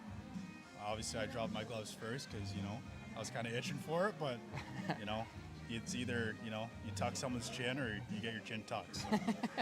Fair enough. I couldn't have said it much better myself. But so the life of a fighter, obviously you're a hockey player as well, but the adrenaline, like, why do you do what you do? What kind of joy do you get out of your role on the team? For sure, yeah. I think personally, like, it's just what I grew up watching. Like I kind of mentioned, all the guys I used to grow up watching for the Tigers, like, it's just ingrained in my brain that that's how you have to play hockey, especially for myself. I knew in college that I wasn't going to be that skill guy, you know, when I took that next step at all. So I was like, all right, I got to bring something to the table. You know, I'm 6'8", you know, like you said, pretty big guy. So I have no qualms of doing that. And if that, you know, makes me stay and shows my team that, you know, I'm willing to do that, you know, so be it. You've also fought in Ice Wars, and I think everybody wants to hear about that experience. And if those of you that don't know, go Google AJ Schlepp Ice Wars. You can watch it up there, but pretty cool. It's basically like UFC for hockey fights. For sure, but take us through that experience and what it was like for you. Yeah, so one of my best friends, Spencer Kenny, plays in Kalamazoo on the East Coast. They've been trying to get him to do it. It's on ice, bare knuckle fighting. You know, you're kind of show ponies, but it is what it is. But so for years, when we played college together, I was like, you know, I could tune you up for sure. So then he'd always get kind of mad about it or riled up, and I just loved it. And then one day he just kind of sent me that link and was like, hey, Ice Wars is coming to Edmonton. He's like, I'll corn you if you want to do it. It's time to like kind of man up and see how tough you really are. So I was like, all right, let's do it. We drove there. It was like a whole, like, way different than I thought it was going to be. Like, bright lights, they had an announcer, they had, you know, a Bruce Buffer guy. Like, we ended up being the main event, me and Will Laporte. And like right before we came out, like the lights went off in the stadium. Like, it was crazy. So it's 3 1-minute rounds. I did decently well for a guy that's 10 years older and, you know, pretty big. So went to a split decision, but yeah, it was definitely a crazy experience for sure. Do you plan to do it again? Who knows? Who knows? All right, keep us on the edge of your seats. Also, they had the nickname for you, the Jackhammer. Is that something that you self-identify with, or is it something that they coined you with? Because I know they like their nicknames in Ice Wars. So where'd that come from? So when I was filling out the sheets, it said that you had to kind of create a nickname for yourself. I was like, I don't know what my nickname could be. So me and my boys went out to the local. We had a couple beers. We kind of brainstormed, and we came up with the Jackhammer. So the whole night, it kind of just made us laugh, and we kept saying the Jackhammer to anyone that would come, and it kind of stuck. So, yeah. All right, but closing out on Ice Wars, your off-season training, you talked about boxing a little bit, but what else do you do to stay in shape now playing professionally? Yeah, obviously, to play this game, you have to do hockey-specific stuff. So my good friend Gavin Broadhead has a program for me in the summer. I try and mix in some, you know, boxing with that as well. Just kind of tie it all together so I'm well-rounded, so yeah. Speaking back on the Breakers group, let's go back to them for a moment. How's the chemistry in this group, and what are your expectations for them this season? For sure. I think that we're a young group, but like I said, that we're going in the right direction. We all want to win, and I think that's the biggest thing, and that's from the management all the way down to the, you know, the players. We want to turn this around and definitely go on a hot streak here. I think that we have the team to do it for sure. So you live with everybody over at the apartment complex. Yeah. What do you guys do when you're not skating? What are some of the activities around the house? Any hobbies that you guys all like to do together? Yeah, we just have fun. I think that's half of, you know, playing pro hockey is, you know, you get your job done in the morning, and then you have your time off to do whatever. So we definitely, like yesterday, a group of guys went down by the beach and kind of hung out there. So we're always finding fun things to do. Closing out here, you're playing for Charlie Pens now. What's it like to play for him, and what kind of coach is he? Yeah, I've had many different coaches, and like when you get traded to somewhere, you're always just kind of wanting to fit in, right? With Pens, what I really appreciate about him is that he lets me be myself. And he's so cordial with how he talks to me. You know, he'll say, you know, he's never going to be the type of coach that says, hey, I want you to go out there and fight right now, right? He's going to let you make that decision, which I think is awesome. But, you know, he'll let me know, hey, Justin Smith's in the lineup tonight. Like, do whatever you want with that information, right? So for me, you know, I'm never going to back down from a fight. But, yeah, I really appreciate that, you know, his communication with me, and he allows me to be myself. All right. Well, as I like to close out every Breaker Banner interview, what's your message to the fan base here at Breaker Nation? Yeah, I just think that let's just keep building more of a fan base. I think that in the next upcoming weeks, like we're definitely turning the ship around, and we're going to be a team to watch. So come on out. All right, you heard it here. Come out and support the Breakers. But AJ, huge thanks for joining the show today. I'll be back to wrap this thing up in a couple moments here on Breaker Banter.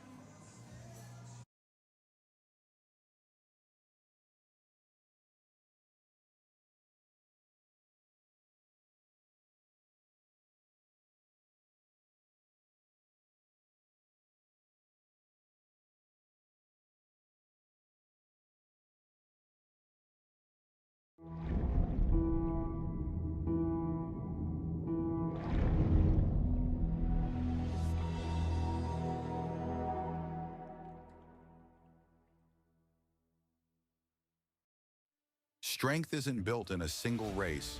It's earned, mile after mile, pedal after pedal, step after step. The same endurance that drives athletes to the finish line fuels the steady hands and sharp focus required in surgery. It's about resilience, precision, and commitment in competition and in the operating room. Because true performance means showing up with excellence, no matter the arena. Looking for non-stop fun? Sky Zone Biloxi at the Edgewater Mall is the place to be. Jump off wall-to-wall trampolines, dunk on the basketball court, or conquer the warrior course. Sky Zone Biloxi truly has something for everyone. And now, you can celebrate big with our newly upgraded birthday party packages to make their special day unforgettable. Get ready to jump, play, and soar higher than ever at Sky Zone Biloxi.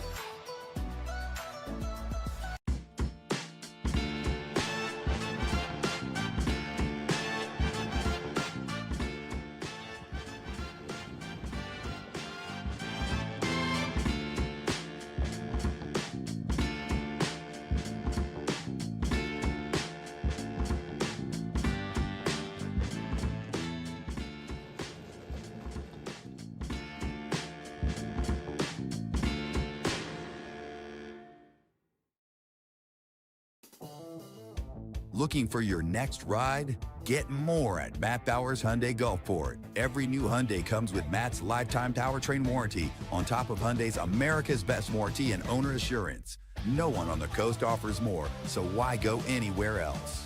Visit us today during the Getaway Sales event happening now just off Lorraine Road north of I-10. Official sponsor of your Biloxi Breakers. Shop smart, buy local. Matt Bowers Hyundai, Gulfport.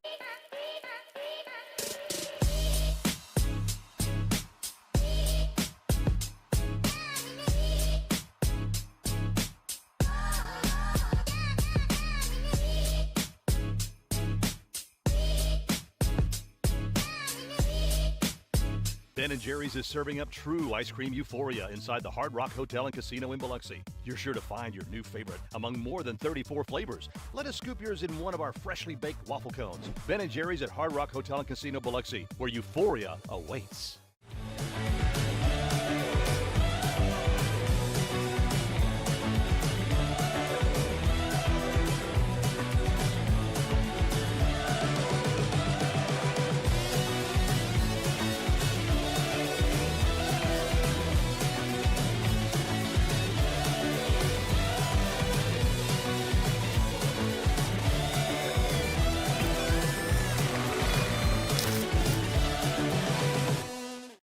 Fly in for a daiquiri that scores every time.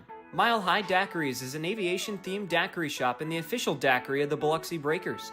Open 7 days a week and offering 15 refreshing flavors, Jello shots, beer, and even a non-alcoholic daiquiri. They supply mobile daiquiris for weddings, birthday parties, and events. Only 4.6 miles west of the Mississippi Coast Coliseum. Grab your crew and come try the best daiquiris on the Gulf Coast where flavor takes flight. Become a frequent flyer at 1107 Cowan Road, Suite B, Gulfport. At Superior Optical Lab, we're proud to be certified as a service-disabled, veteran-owned small business and to provide quality eyewear to veterans to whom we all owe our freedom. Thank you for your service. Recharge your body. Reset your mind. Revive your spirit. At Revive and Thrive, every detail is designed to elevate your recovery and well-being. Unwind in our serene salt therapy room and float suite. Awaken your senses with the benefits of cold water immersion. Then, step into a custom-built sauna featuring soft Himalayan salt lighting for athletes, adventurers, and anyone ready to unlock the power of recovery. Discover the difference at reviveandthrivems.com. Coastal Prints is a brand new business on the coast specializing in screen printing, embroidery, and promotional items. Being local and with 30 plus years of experience, Coastal Prints carries all the hottest clothing brands and thousands of promotional items. Uniforms, workwear, hats, drinkware, coolers, tchotchkes, and much more. Coastal Prints will make your brand and logos stand out.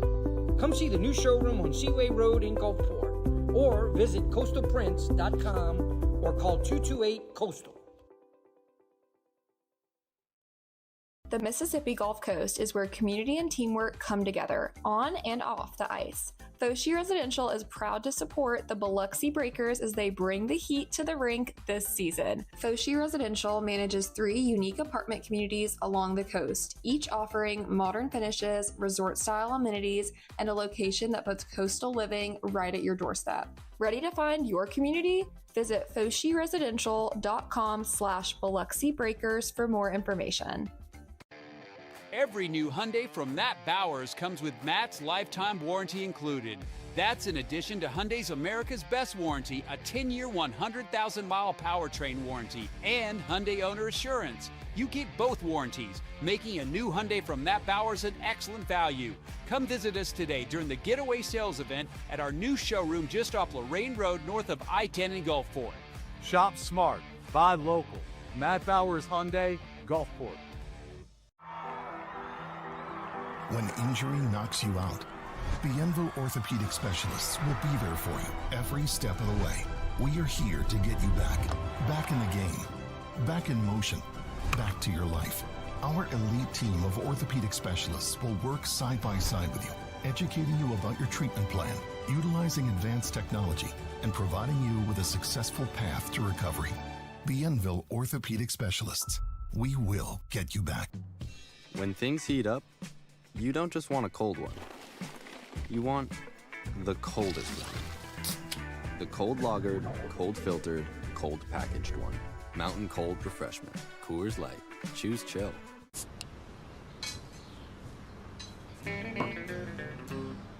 Hello out there, we're on the air. It's hockey night tonight. Tension grows, the whistle blows, and the puck goes down the ice. The goalie jumps and the players bump and the fans all go insane. Someone roars, Bobby scores at the good old hockey game. Oh, the good old hockey game is the best game you can name. And the best game you can name is the good old hockey game. Where players dash and skates so flash, the home team trails behind. But they grab the puck and go bursting up and they're down across the line. They storm the crease like bumblebees. They travel like a burning flame. We see them slide the puck inside. It's a good old hockey game.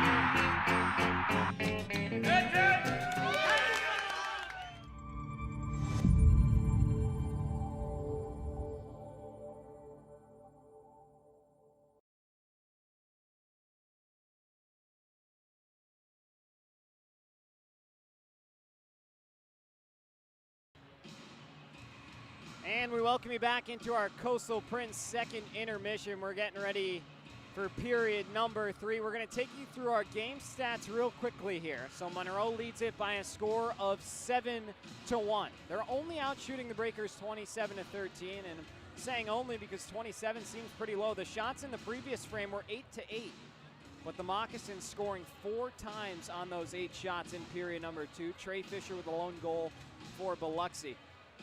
The penalty sheet is a bit of a mess right now, so didn't have the time to figure out exactly what was going on, but 2 power play goals for Monroe in approximately 4 efforts. Biloxi 1 power play goal in their 4 efforts. Penalty minutes 51 for Biloxi, 34 for the Moccasins. It has turned into a bloodbath here. Still 20 more minutes of regulation time as we gear up for our half-shell Oyster House 3rd period. All of the penalties that were assessed were game misconducts. There were no match penalties in there, which likely means that we will not see a suspension. I would be pretty surprised if they didn't review Rosenzweig's involvement in the altercation to see if they want to suspend him. Breakers fans hopefully will have their goaltender back for the home and home set coming up this weekend. For now, it's Garrett Johnson in between the pipes. He's cracked once. That came against Jared Christie in the final minute of period number 3. Short bench for the Breakers. AJ Schlepp still is around.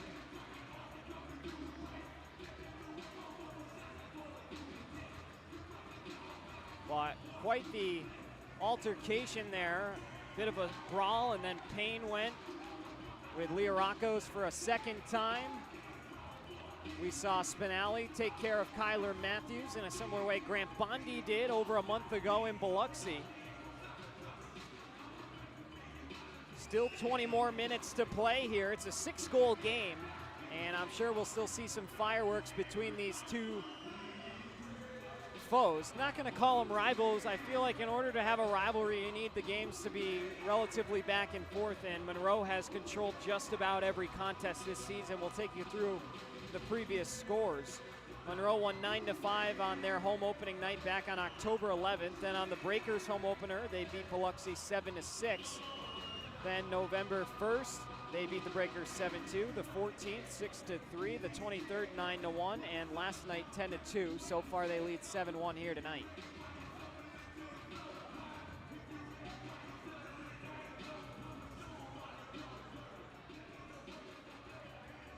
Monroe just has so much talent and so much physicality. As Tim Payne will go back to the box and serve 5 for fighting. He's wearing now a number 6 uniform without a name bar on it because this last one had some blood on it. But it is amazing. Monroe, with so much talent on their team, so many guys from the SPHL and ACHL, not too many rookies in their lineup. They only have about 2 or 3 true rookies on their team. Everybody else an experienced pro. Breakers, a younger team, still getting to know each other. And down 5 of their top points getters. It'll be a Raven and Rose tattoo penalty kill to begin period number 3 here. As Rosenbaum goes down hard into the wall, Cunningham checked on him, a classy move by him in the corner area. Dubé Plouffe, toe drag release. Rosenbaum blocks the shot, and now we get a whistle, and see exactly where the faceoff will come. It's going to stay in the circle. Colton Wyzak did make the trip out to Biloxi tonight, but was unable to get taken off the injured reserve list. You remember he gave Tyler Larwood a few good ones in that line brawl against Baton Rouge, so a guy they would have liked to have in their lineup tonight, a big physical presence. Just on all cylinders, the Breakers are shorthanded. And the Moccasins making it hurt here tonight. Fernaris shoots through traffic. That got through everything and goes wide. Charbonneau pinned into the wall by Scantlebury. Comes out to the point, almost knocked out of the zone by Pikarczyk. Cunningham in the middle shoots, and it goes wide on the stick side of Johnson. Corson Green shooting one, and Johnson's able to use the radar and track that one down to hold on to it for a faceoff. Another 43 seconds on the penalty to Josh Rosenzweig, who's since been ejected from the contest.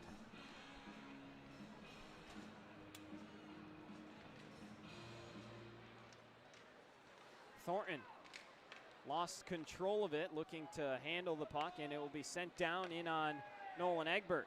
Egbert hesitates for a moment and now gives the puck away to Albrecht. Albrecht glides around Carter Thornton with a burst of speed across the blue line, dropping it off to Ballant. Ballant shoots one, missed everything. Ballant was one of the 3 Moccasins without a point last night, and having some offensive struggles himself here tonight. Ballant moving to his backhand, looks for a passing lane, doesn't have one.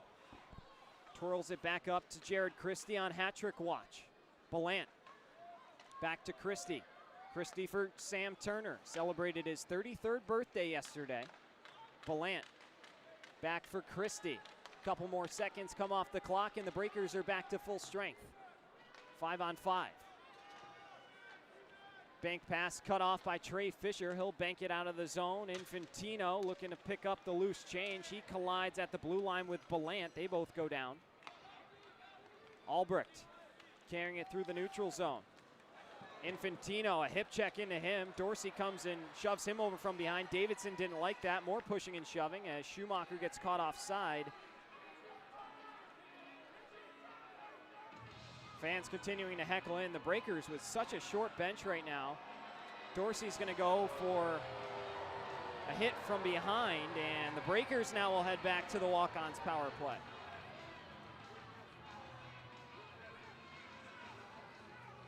Fans do not like that call. That's penalty minutes 35 and 36 for Monroe tonight. Tim Payne is released from containment. He'll head back to the Breakers bench. It's 2 minutes for roughing assessed to Jamie Dorsey. And so the Breakers back a man up for the next 2 minutes.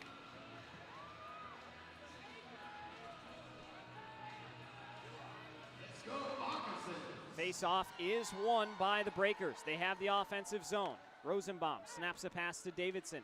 Davidson for Fisher.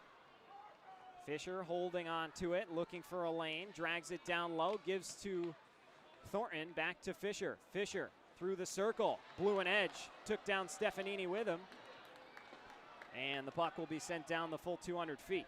Rosenbaum backhanding one into the skates of Scantlebury, who read that well.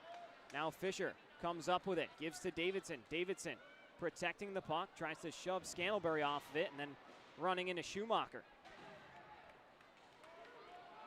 Rosenbaum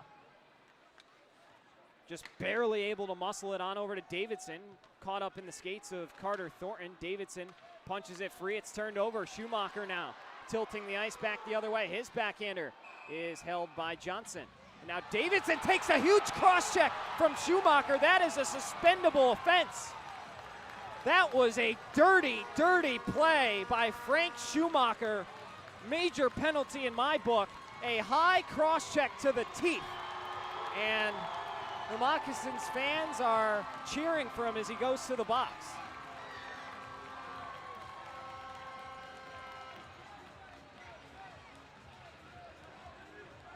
So it'll be a 5-on-3 power play coming for the Breakers. Glad to see Davidson's okay. That was scary looking. Cross check right to the face. They'll officially rule it a roughing call. Minor penalty, and this game's getting out of hand.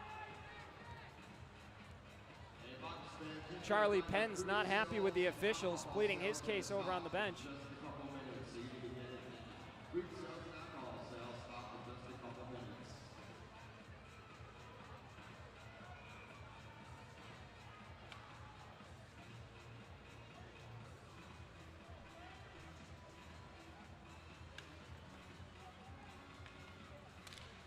Face-off almost kept in by Payne at the line. Payne through the circle, holding, gives on over to Fabian Leonard. Payne closing in, gives back to Leonard, on over to Payne in the circle. Calling for it is Flanagan, and it goes all the way back and into the neutral zone.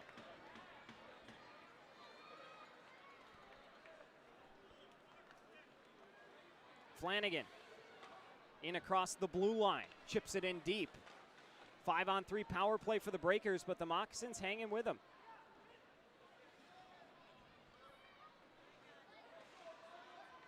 Flanagan with room, shoots one, looking for a tip from Infantino. It goes wide. Someone lost a mitten. It's Corson Green.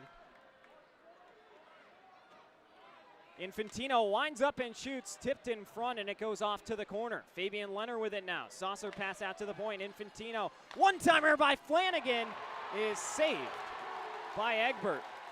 And the Moccasins, very tired, get a full change.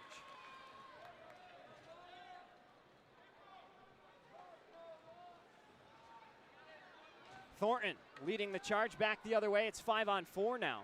Thornton down in the corner. Gets sandwiched by a couple Moccasins into the wall. Charbonneau's one-timer blew up on him. Trey Fisher with it now. Fisher on over to Rosenbaum for Davidson. Davidson shoots. Save made by Egbert.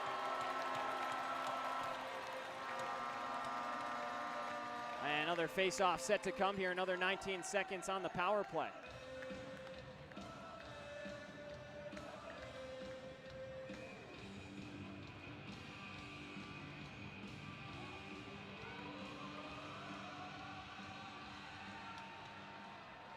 Face-off is controlled by the Breakers. Rosenbaum on over to Davidson. Davidson shoots through traffic, still loose in front, and the Moccasins once again able to clear. Rosenbaum behind his own goals. The walk-on's power play bleeds out. Moccasins are back to full strength. Davidson steps around the check into the offensive zone. Lost control of the puck. Rosenbaum holding at the center red line, gives it away. Albrecht has it knocked away by Rosenbaum. Pikarczyk colliding with Fernaris. Davidson tried to run Fernaris, backdoor feed, they score. What a pass by Albrecht on over to Sam Turner, and the former Seawolf lights the lamp. And it's 8-1.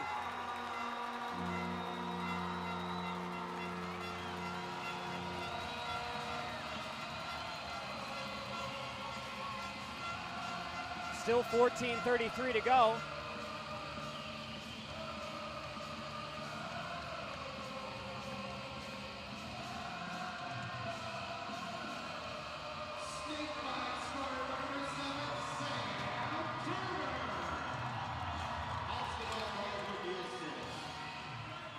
As someone lost their stick right off the faceoff, it's Infantino.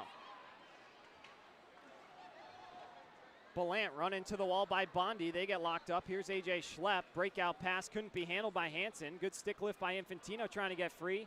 Green grabbed a hold of him. Referees didn't catch that one. Turner coming in across the blue line.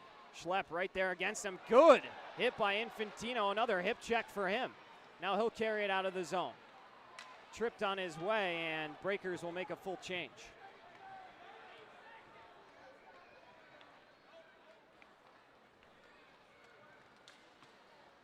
Fisher breaks up the route of Landon Johnson. Charbonneau banks it off the wall, trying to get it to Leonard. Leonard's taken down around the blue line. Dubé-Plouffe in across to Stefanini. 13:35 to go here in period number 3. 8-1, Monroe leads it.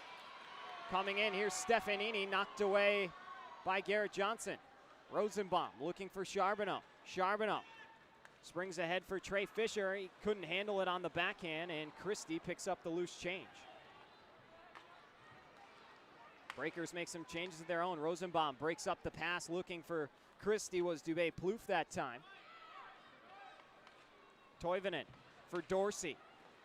Dorsey into the middle for Jared Christie. Christie back over in the direction of Dubé-Plouffe, knocked away.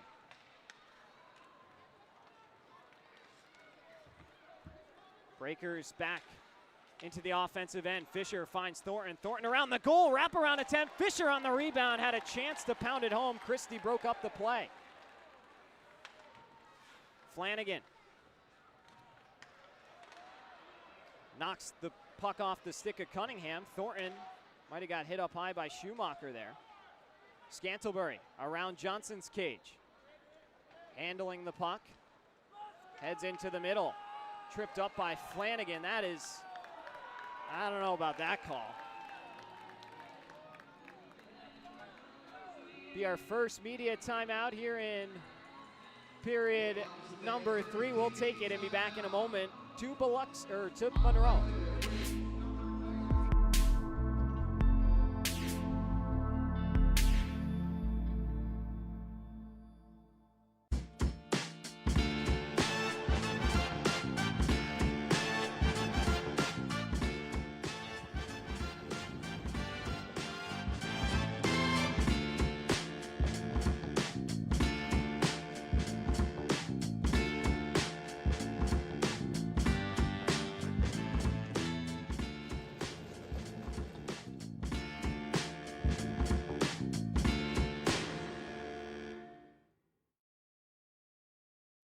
Strength isn't built in a single race. It's earned, mile after mile, pedal after pedal, step after step. The same endurance that drives athletes to the finish line fuels the steady hands and sharp focus required in surgery. It's about resilience, precision, and commitment in competition and in the operating room. Because true performance means showing up with excellence, no matter the arena.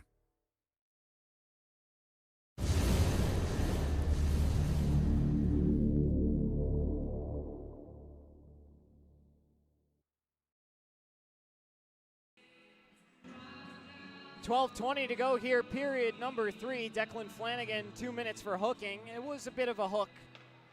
I'll go back on what I said previously, but I'm not sure enough.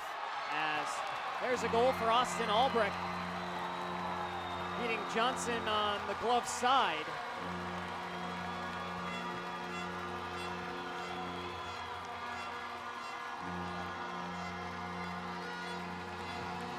And it's 9-1 Moccasins, really running away with this one. Power play goal.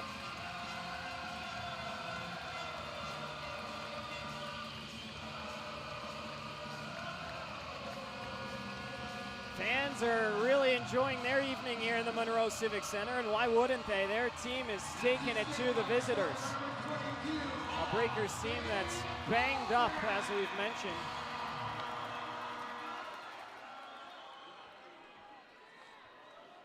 Payne sends the next face-off win into the corner. Scantlebury runs into Fisher with a little hit into the end wall.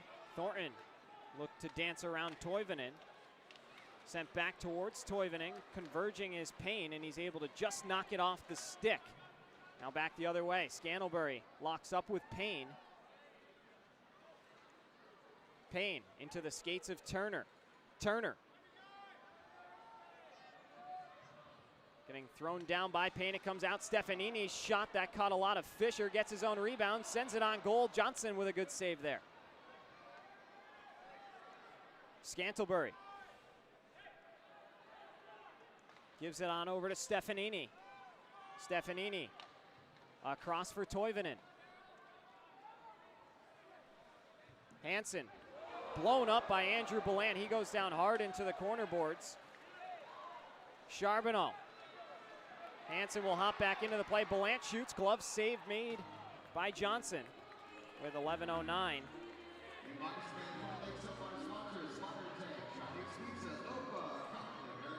Breakers will make full changes.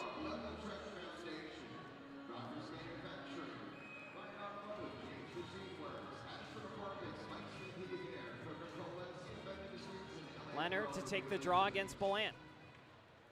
One back to Green. Green sending it into the end wall. Getting locked up down in front is Flanagan and Fernaris. They finally get untangled. Albrecht coming in tight. Throws it off the side of the cage. Ballant centering feeds, broken up by Leonard, and he'll wrap it around. Davidson will now go chase. Davidson tried to run Green into the boards. Fernaris centering feed out of the range of Austin Albrecht. Pikarczyk with Albrecht right on him. Battling in the corner. Pikarczyk, good tenacious effort. Still with the puck. It comes out and finally back into the corner. Albrecht looking for a backhand centering pass. Pikarczyk will carry it out of the zone. Pikarczyk sends one in off the pad of Egbert. Egbert's just surrendered the 1 goal tonight. Davidson running into Corson Green. Those two continue to battle.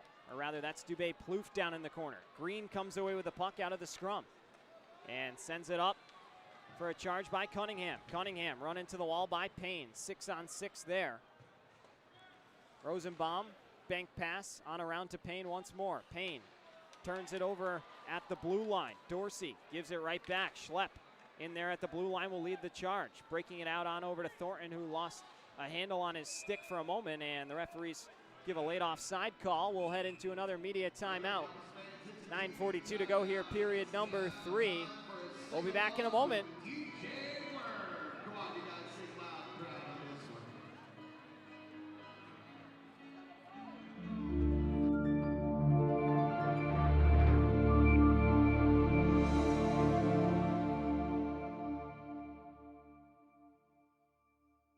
When you think Nissan, think Matt Bowers Nissan d'Iberville, where every new Nissan comes with Matt's lifetime powertrain warranty included.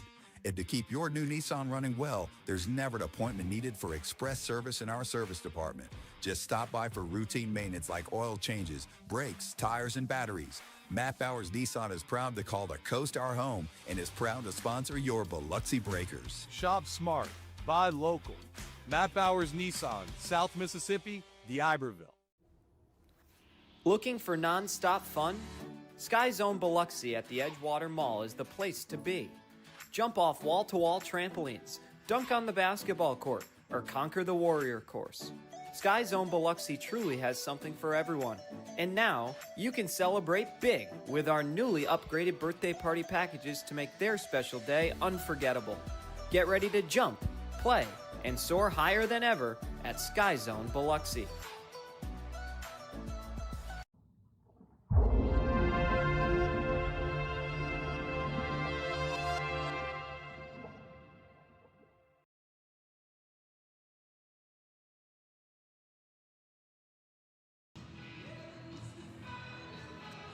Another face-off coming here. My name's Devin Dobeck. Thanks for joining us here and spending your Saturday night for some FPHL action.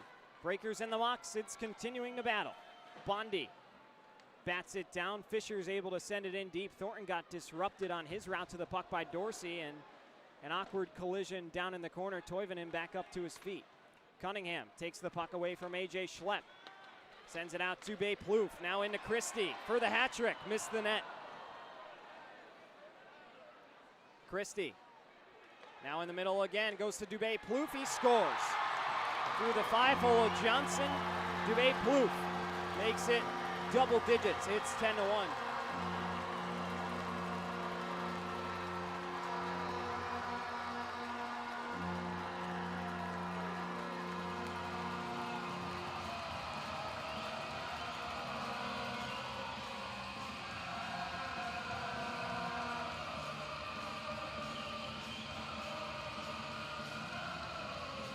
A reminder that next home game between the Breakers and the Moccasins will be Gulfport Admirals night on December 19th.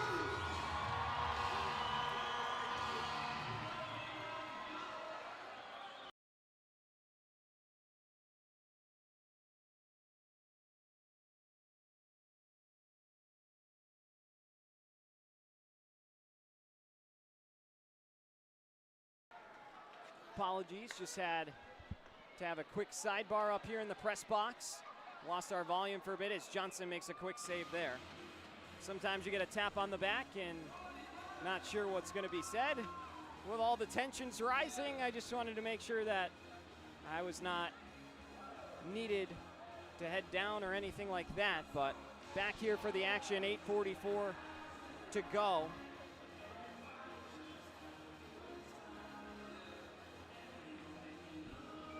Still a 10-1 score. A.J. Schlepp will come out on the ice.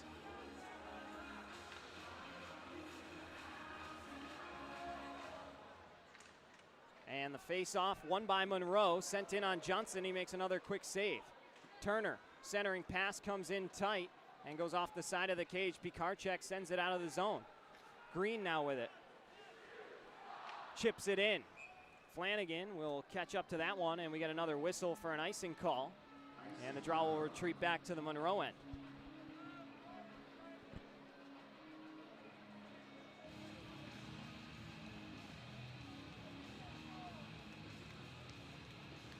.8:27 to go, period 3. Monroe with 3 goals already in the third. Next draw is tied up by Pikarczyk and controlled by Stefanini. Framingham, Mass native, throws it in below the end line. Scantlebury rubs Payne off the puck, then Thornton gives a nice hit to Scantlebury. Payne looking for an option, will instead be a little patient and hold on to the puck. Have not seen Yanni Liarakos since his fight with Payne, although Payne's back in the action. Payne definitely got the worst of it, so I'd be surprised if Liarakos had hurt himself. Into the middle, Pikarczyk shoots, and that one just wide. Schlepp might have got a piece of the goaltender in Egbert. Now Schlepp skates behind Green. He's going to escort him to the bench, is now in front, back the other way. We're trying to keep our eyes on everything going on here. Landon Johnson lost the puck to Grant Bondi. 7.5 minutes to go. Moccasins by 9. Dorsey has it poked away by Pikarczyk. Loose change is collected by Grant Bondi, and he banks it off the glass. That had a funny sound to it. Leonard ties it up on the wall, waits for help from Fisher, the lone goal scorer for Biloxi tonight. Snap pass for Dubé Plouffe is sent in deep. Cunningham takes a couple shots from Rosenbaum. And now Charbonneau in a foot race with Dorsey. Dorsey wins it. Fisher takes a check to the back by Cunningham. That one looked like it caught him around the kidney. Didn't feel too good.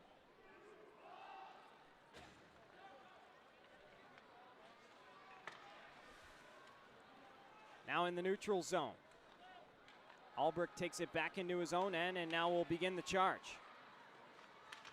To the tape of Fernaris. Saucer pass for Albrecht is turned aside by Garrett Johnson. Charbonneau had it clang off of his boot back into the neutral zone. 6:20 to go here in the third. Albrecht holding, passing to the middle. Fernaris, nice feed for Toivonen. Save made by Johnson. He doesn't know where it is. And he's got it for another whistle and a face-off. 6:16 to go.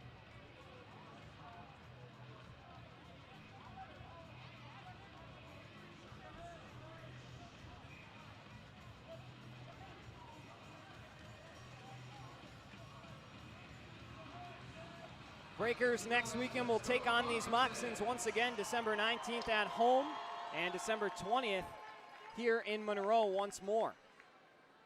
Still 5 more battles between these two, as that's a clear trip on Albrecht and he'll be assessed it. Breakers head back to a walk-ons power play.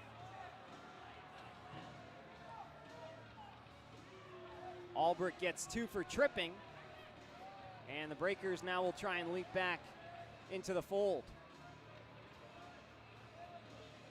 So many penalty minutes in this affair.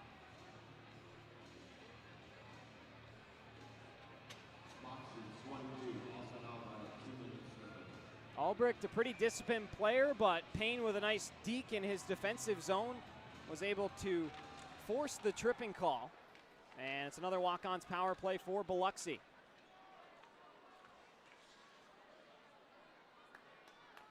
Sent all the way down towards Johnson. He sweeps it back for Rosenbaum, and the Breakers will set up their breakout. Rosenbaum backhanding one for Thornton. Thornton will carry the puck through center and across the line. Glides around Corson Breen, hits the brakes. Fisher pinching down low. Puck clings off the back of the cage, and Thornton's run into the wall by Belant. Fisher tying it up in the end wall. Battling with Dorsey. He's thrown into the netting, trying to get himself untangled. Rosenbaum to the backhand of Thornton. Thornton locked up by Johnson. Fisher tried to force a pass through the legs of Stefanini, and now a 2-on-1 back the other way. Stefanini's saucer pass out of the reach of Scantlebury. Then he's able to get a good shot, and it trickles into the goal. Second shorthanded goal of the night for the Moccasins, and it's Tucker Scantlebury making it 11-1.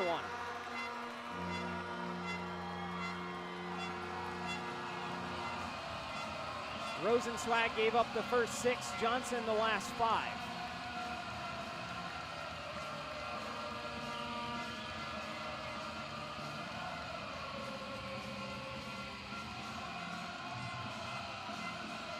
And the woes continue here on the road for the Breakers. Somehow that snuck in. They're showing their wonderful net cams here, and just a little bit of daylight. Puck dropped off the skate of Johnson into the back of the net, and it's 11-1. Another shorthanded goal for the Mocs. Scantlebury back with the puck. Charbonneau disrupted it, and it comes back to Stefanini. Inside 5 minutes ago. Next whistle will be immediate timeout. Johnson plays it off the backhand. Flanagan now will begin the charge. Another 35 seconds before Albrecht is back. Flanagan flips it up and into Egbert's catching mitt. And we'll have another media timeout. We'll take it. Moccasins add a couple more, make it 11-1. We'll be back here in Monroe.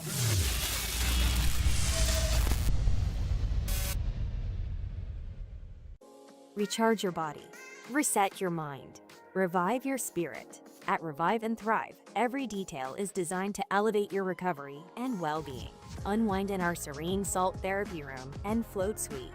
Awaken your senses with the benefits of cold water immersion.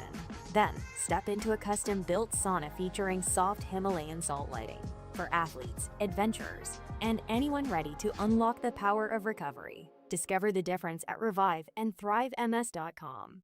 Coastal Prints is a brand new business on the coast specializing in screen printing, embroidery, and promotional items.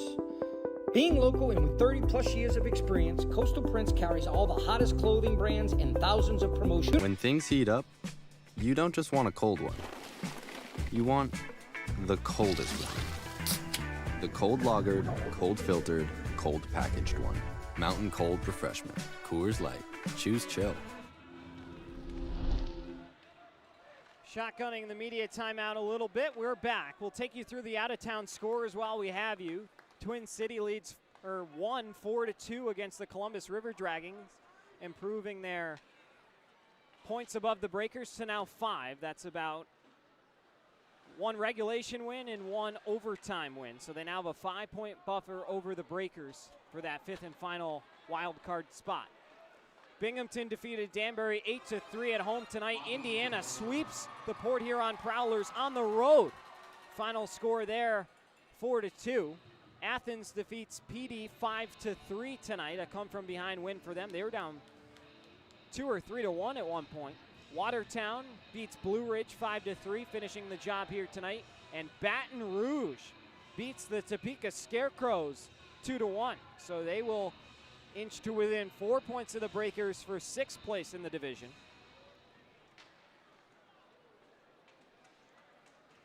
Christie down in the corner has it taken away by Payne. Bondi ties it up again.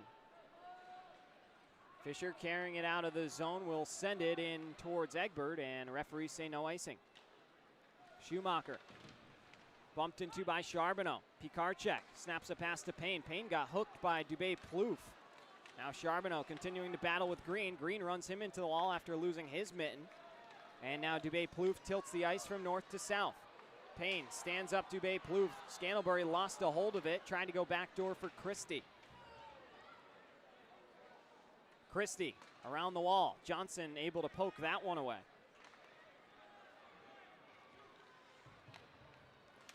Now in through the middle. Fisher hanging on to the puck. Backhands one for Flanagan. Flanagan coasting through the neutral zone. Will chip it up and off the end wall. Now into the middle. Rosenbaum swing and a miss. Johnson's there to play it. Taken away from Christie. And then Infantino gets run into by Cunningham.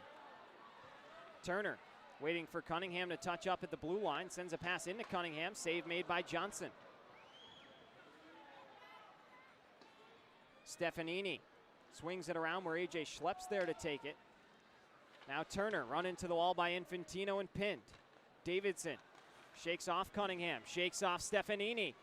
Almost got through Johnson, but lost the puck in transition. And then he goes and buries Johnson. And now here we go. Toivonen and Davidson are going to get into an altercation. The gloves are shed. Davidson shoved down. As Johnson heads back to the bench, Jake Krupp is fired up on the bench.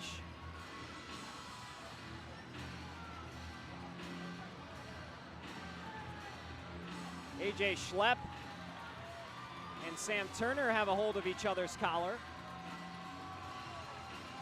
Toivonen will go to the box as well as Davidson. And we'll have some more penalties coming with 2:09 to go in the third. Russ Perrant down on the bench, searching for an explanation.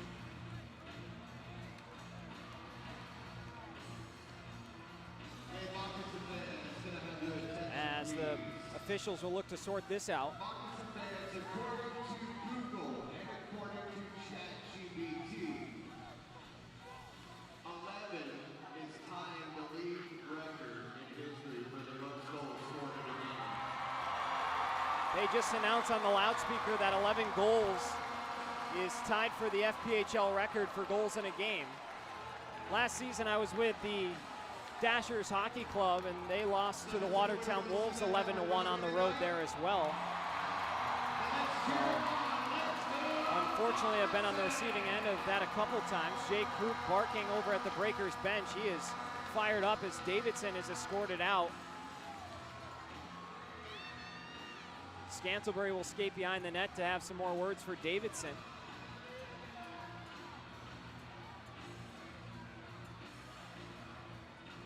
Davidson given an extra 2 minutes, so now Monroe is going to have a power play opportunity to set a record.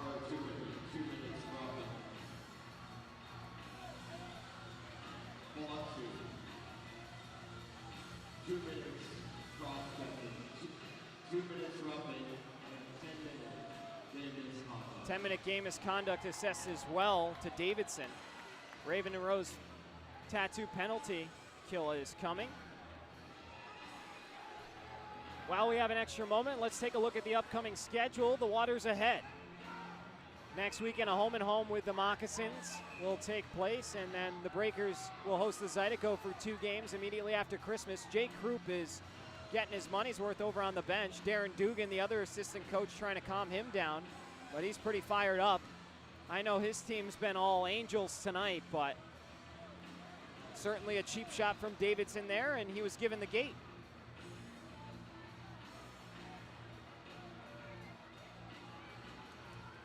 You see Dugan still trying to calm down Krupp.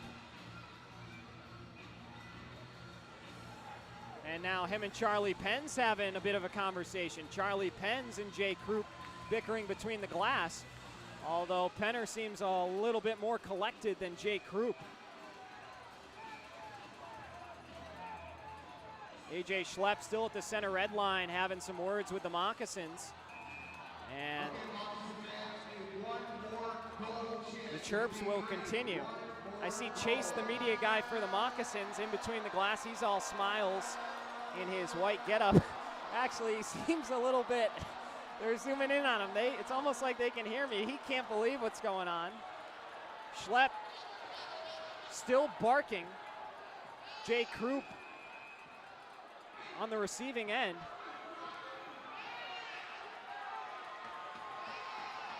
And now it looks like they might eject A.J. Schlepp out of this game for continuing an altercation.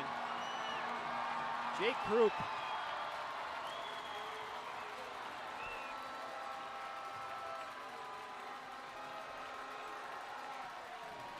Yeah, this has been quite the bloodbath between these two teams. Egbert now barking at Schlepp as he's ejected.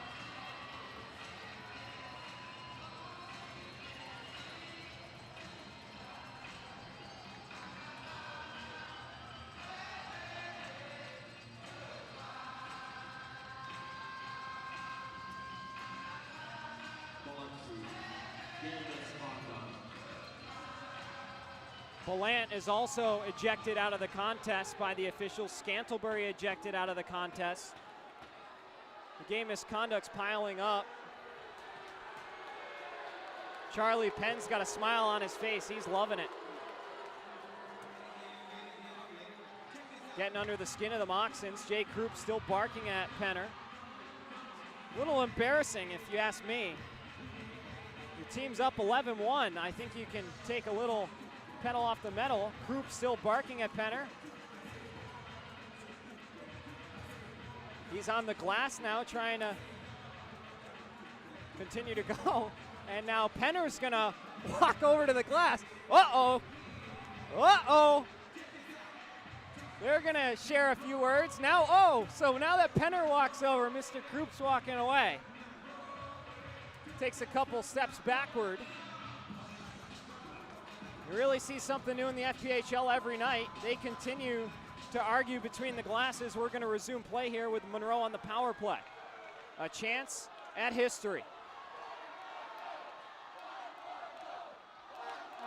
One more goal is the chant here in Monroe from the home crowd. Thornton able to punch that one all the way down the length of the ice. Egbert will come out to play it.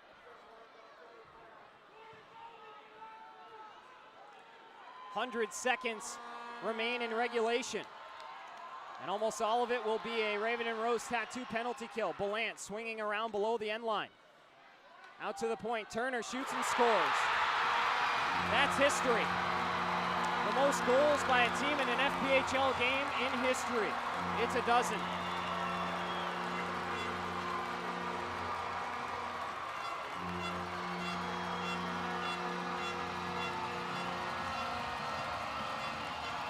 Sam Turner, the former Mississippi Seawolf, is the one who does it.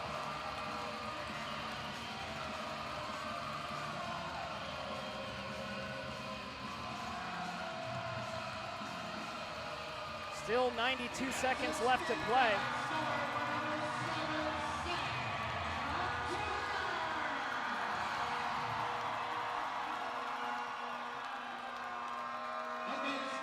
Let's go for one more goal.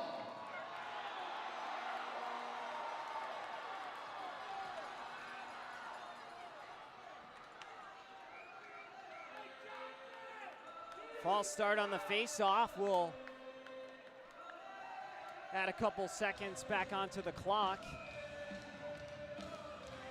And we'll do it again. Face-off is controlled by the Moccasins. And sent in at the Breakers bench. Tim Payne took exception to that.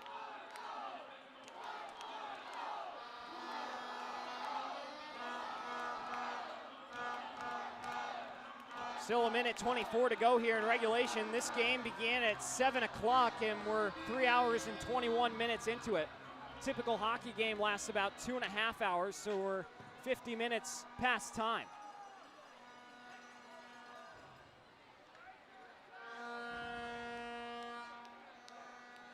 Fisher tried a quick shot from the circle, then got handcuffed.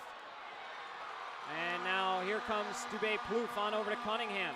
Cunningham is caught offside with 1 minute and 4 seconds to go.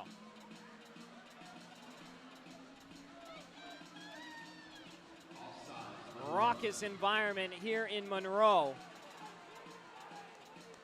Some fans staying up past their bedtime to catch the end of this one. If you're joining us from around the league, welcome into the broadcast. My name's Devin Dobeck. Happy to be along with you, although it's been a tough result for the visiting Breakers. Corson Green through the neutral zone. Off the back of the blade of Dubé Plouffe. He takes a cross check from Flanagan. They get locked up, and now Dubé Plouffe tackles Flanagan. Flanagan gets back up to his feet, and we'll see what comes out of this.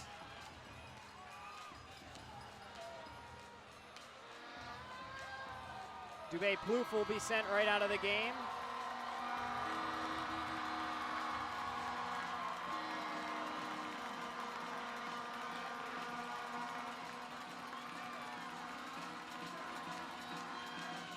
Flanagan will recollect himself and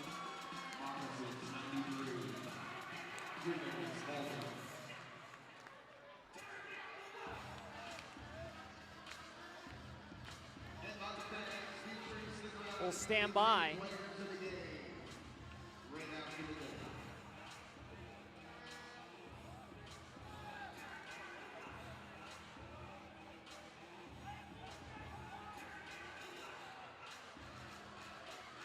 Offensive zone draw for Biloxi as they're going to head back to a walk-ons power play.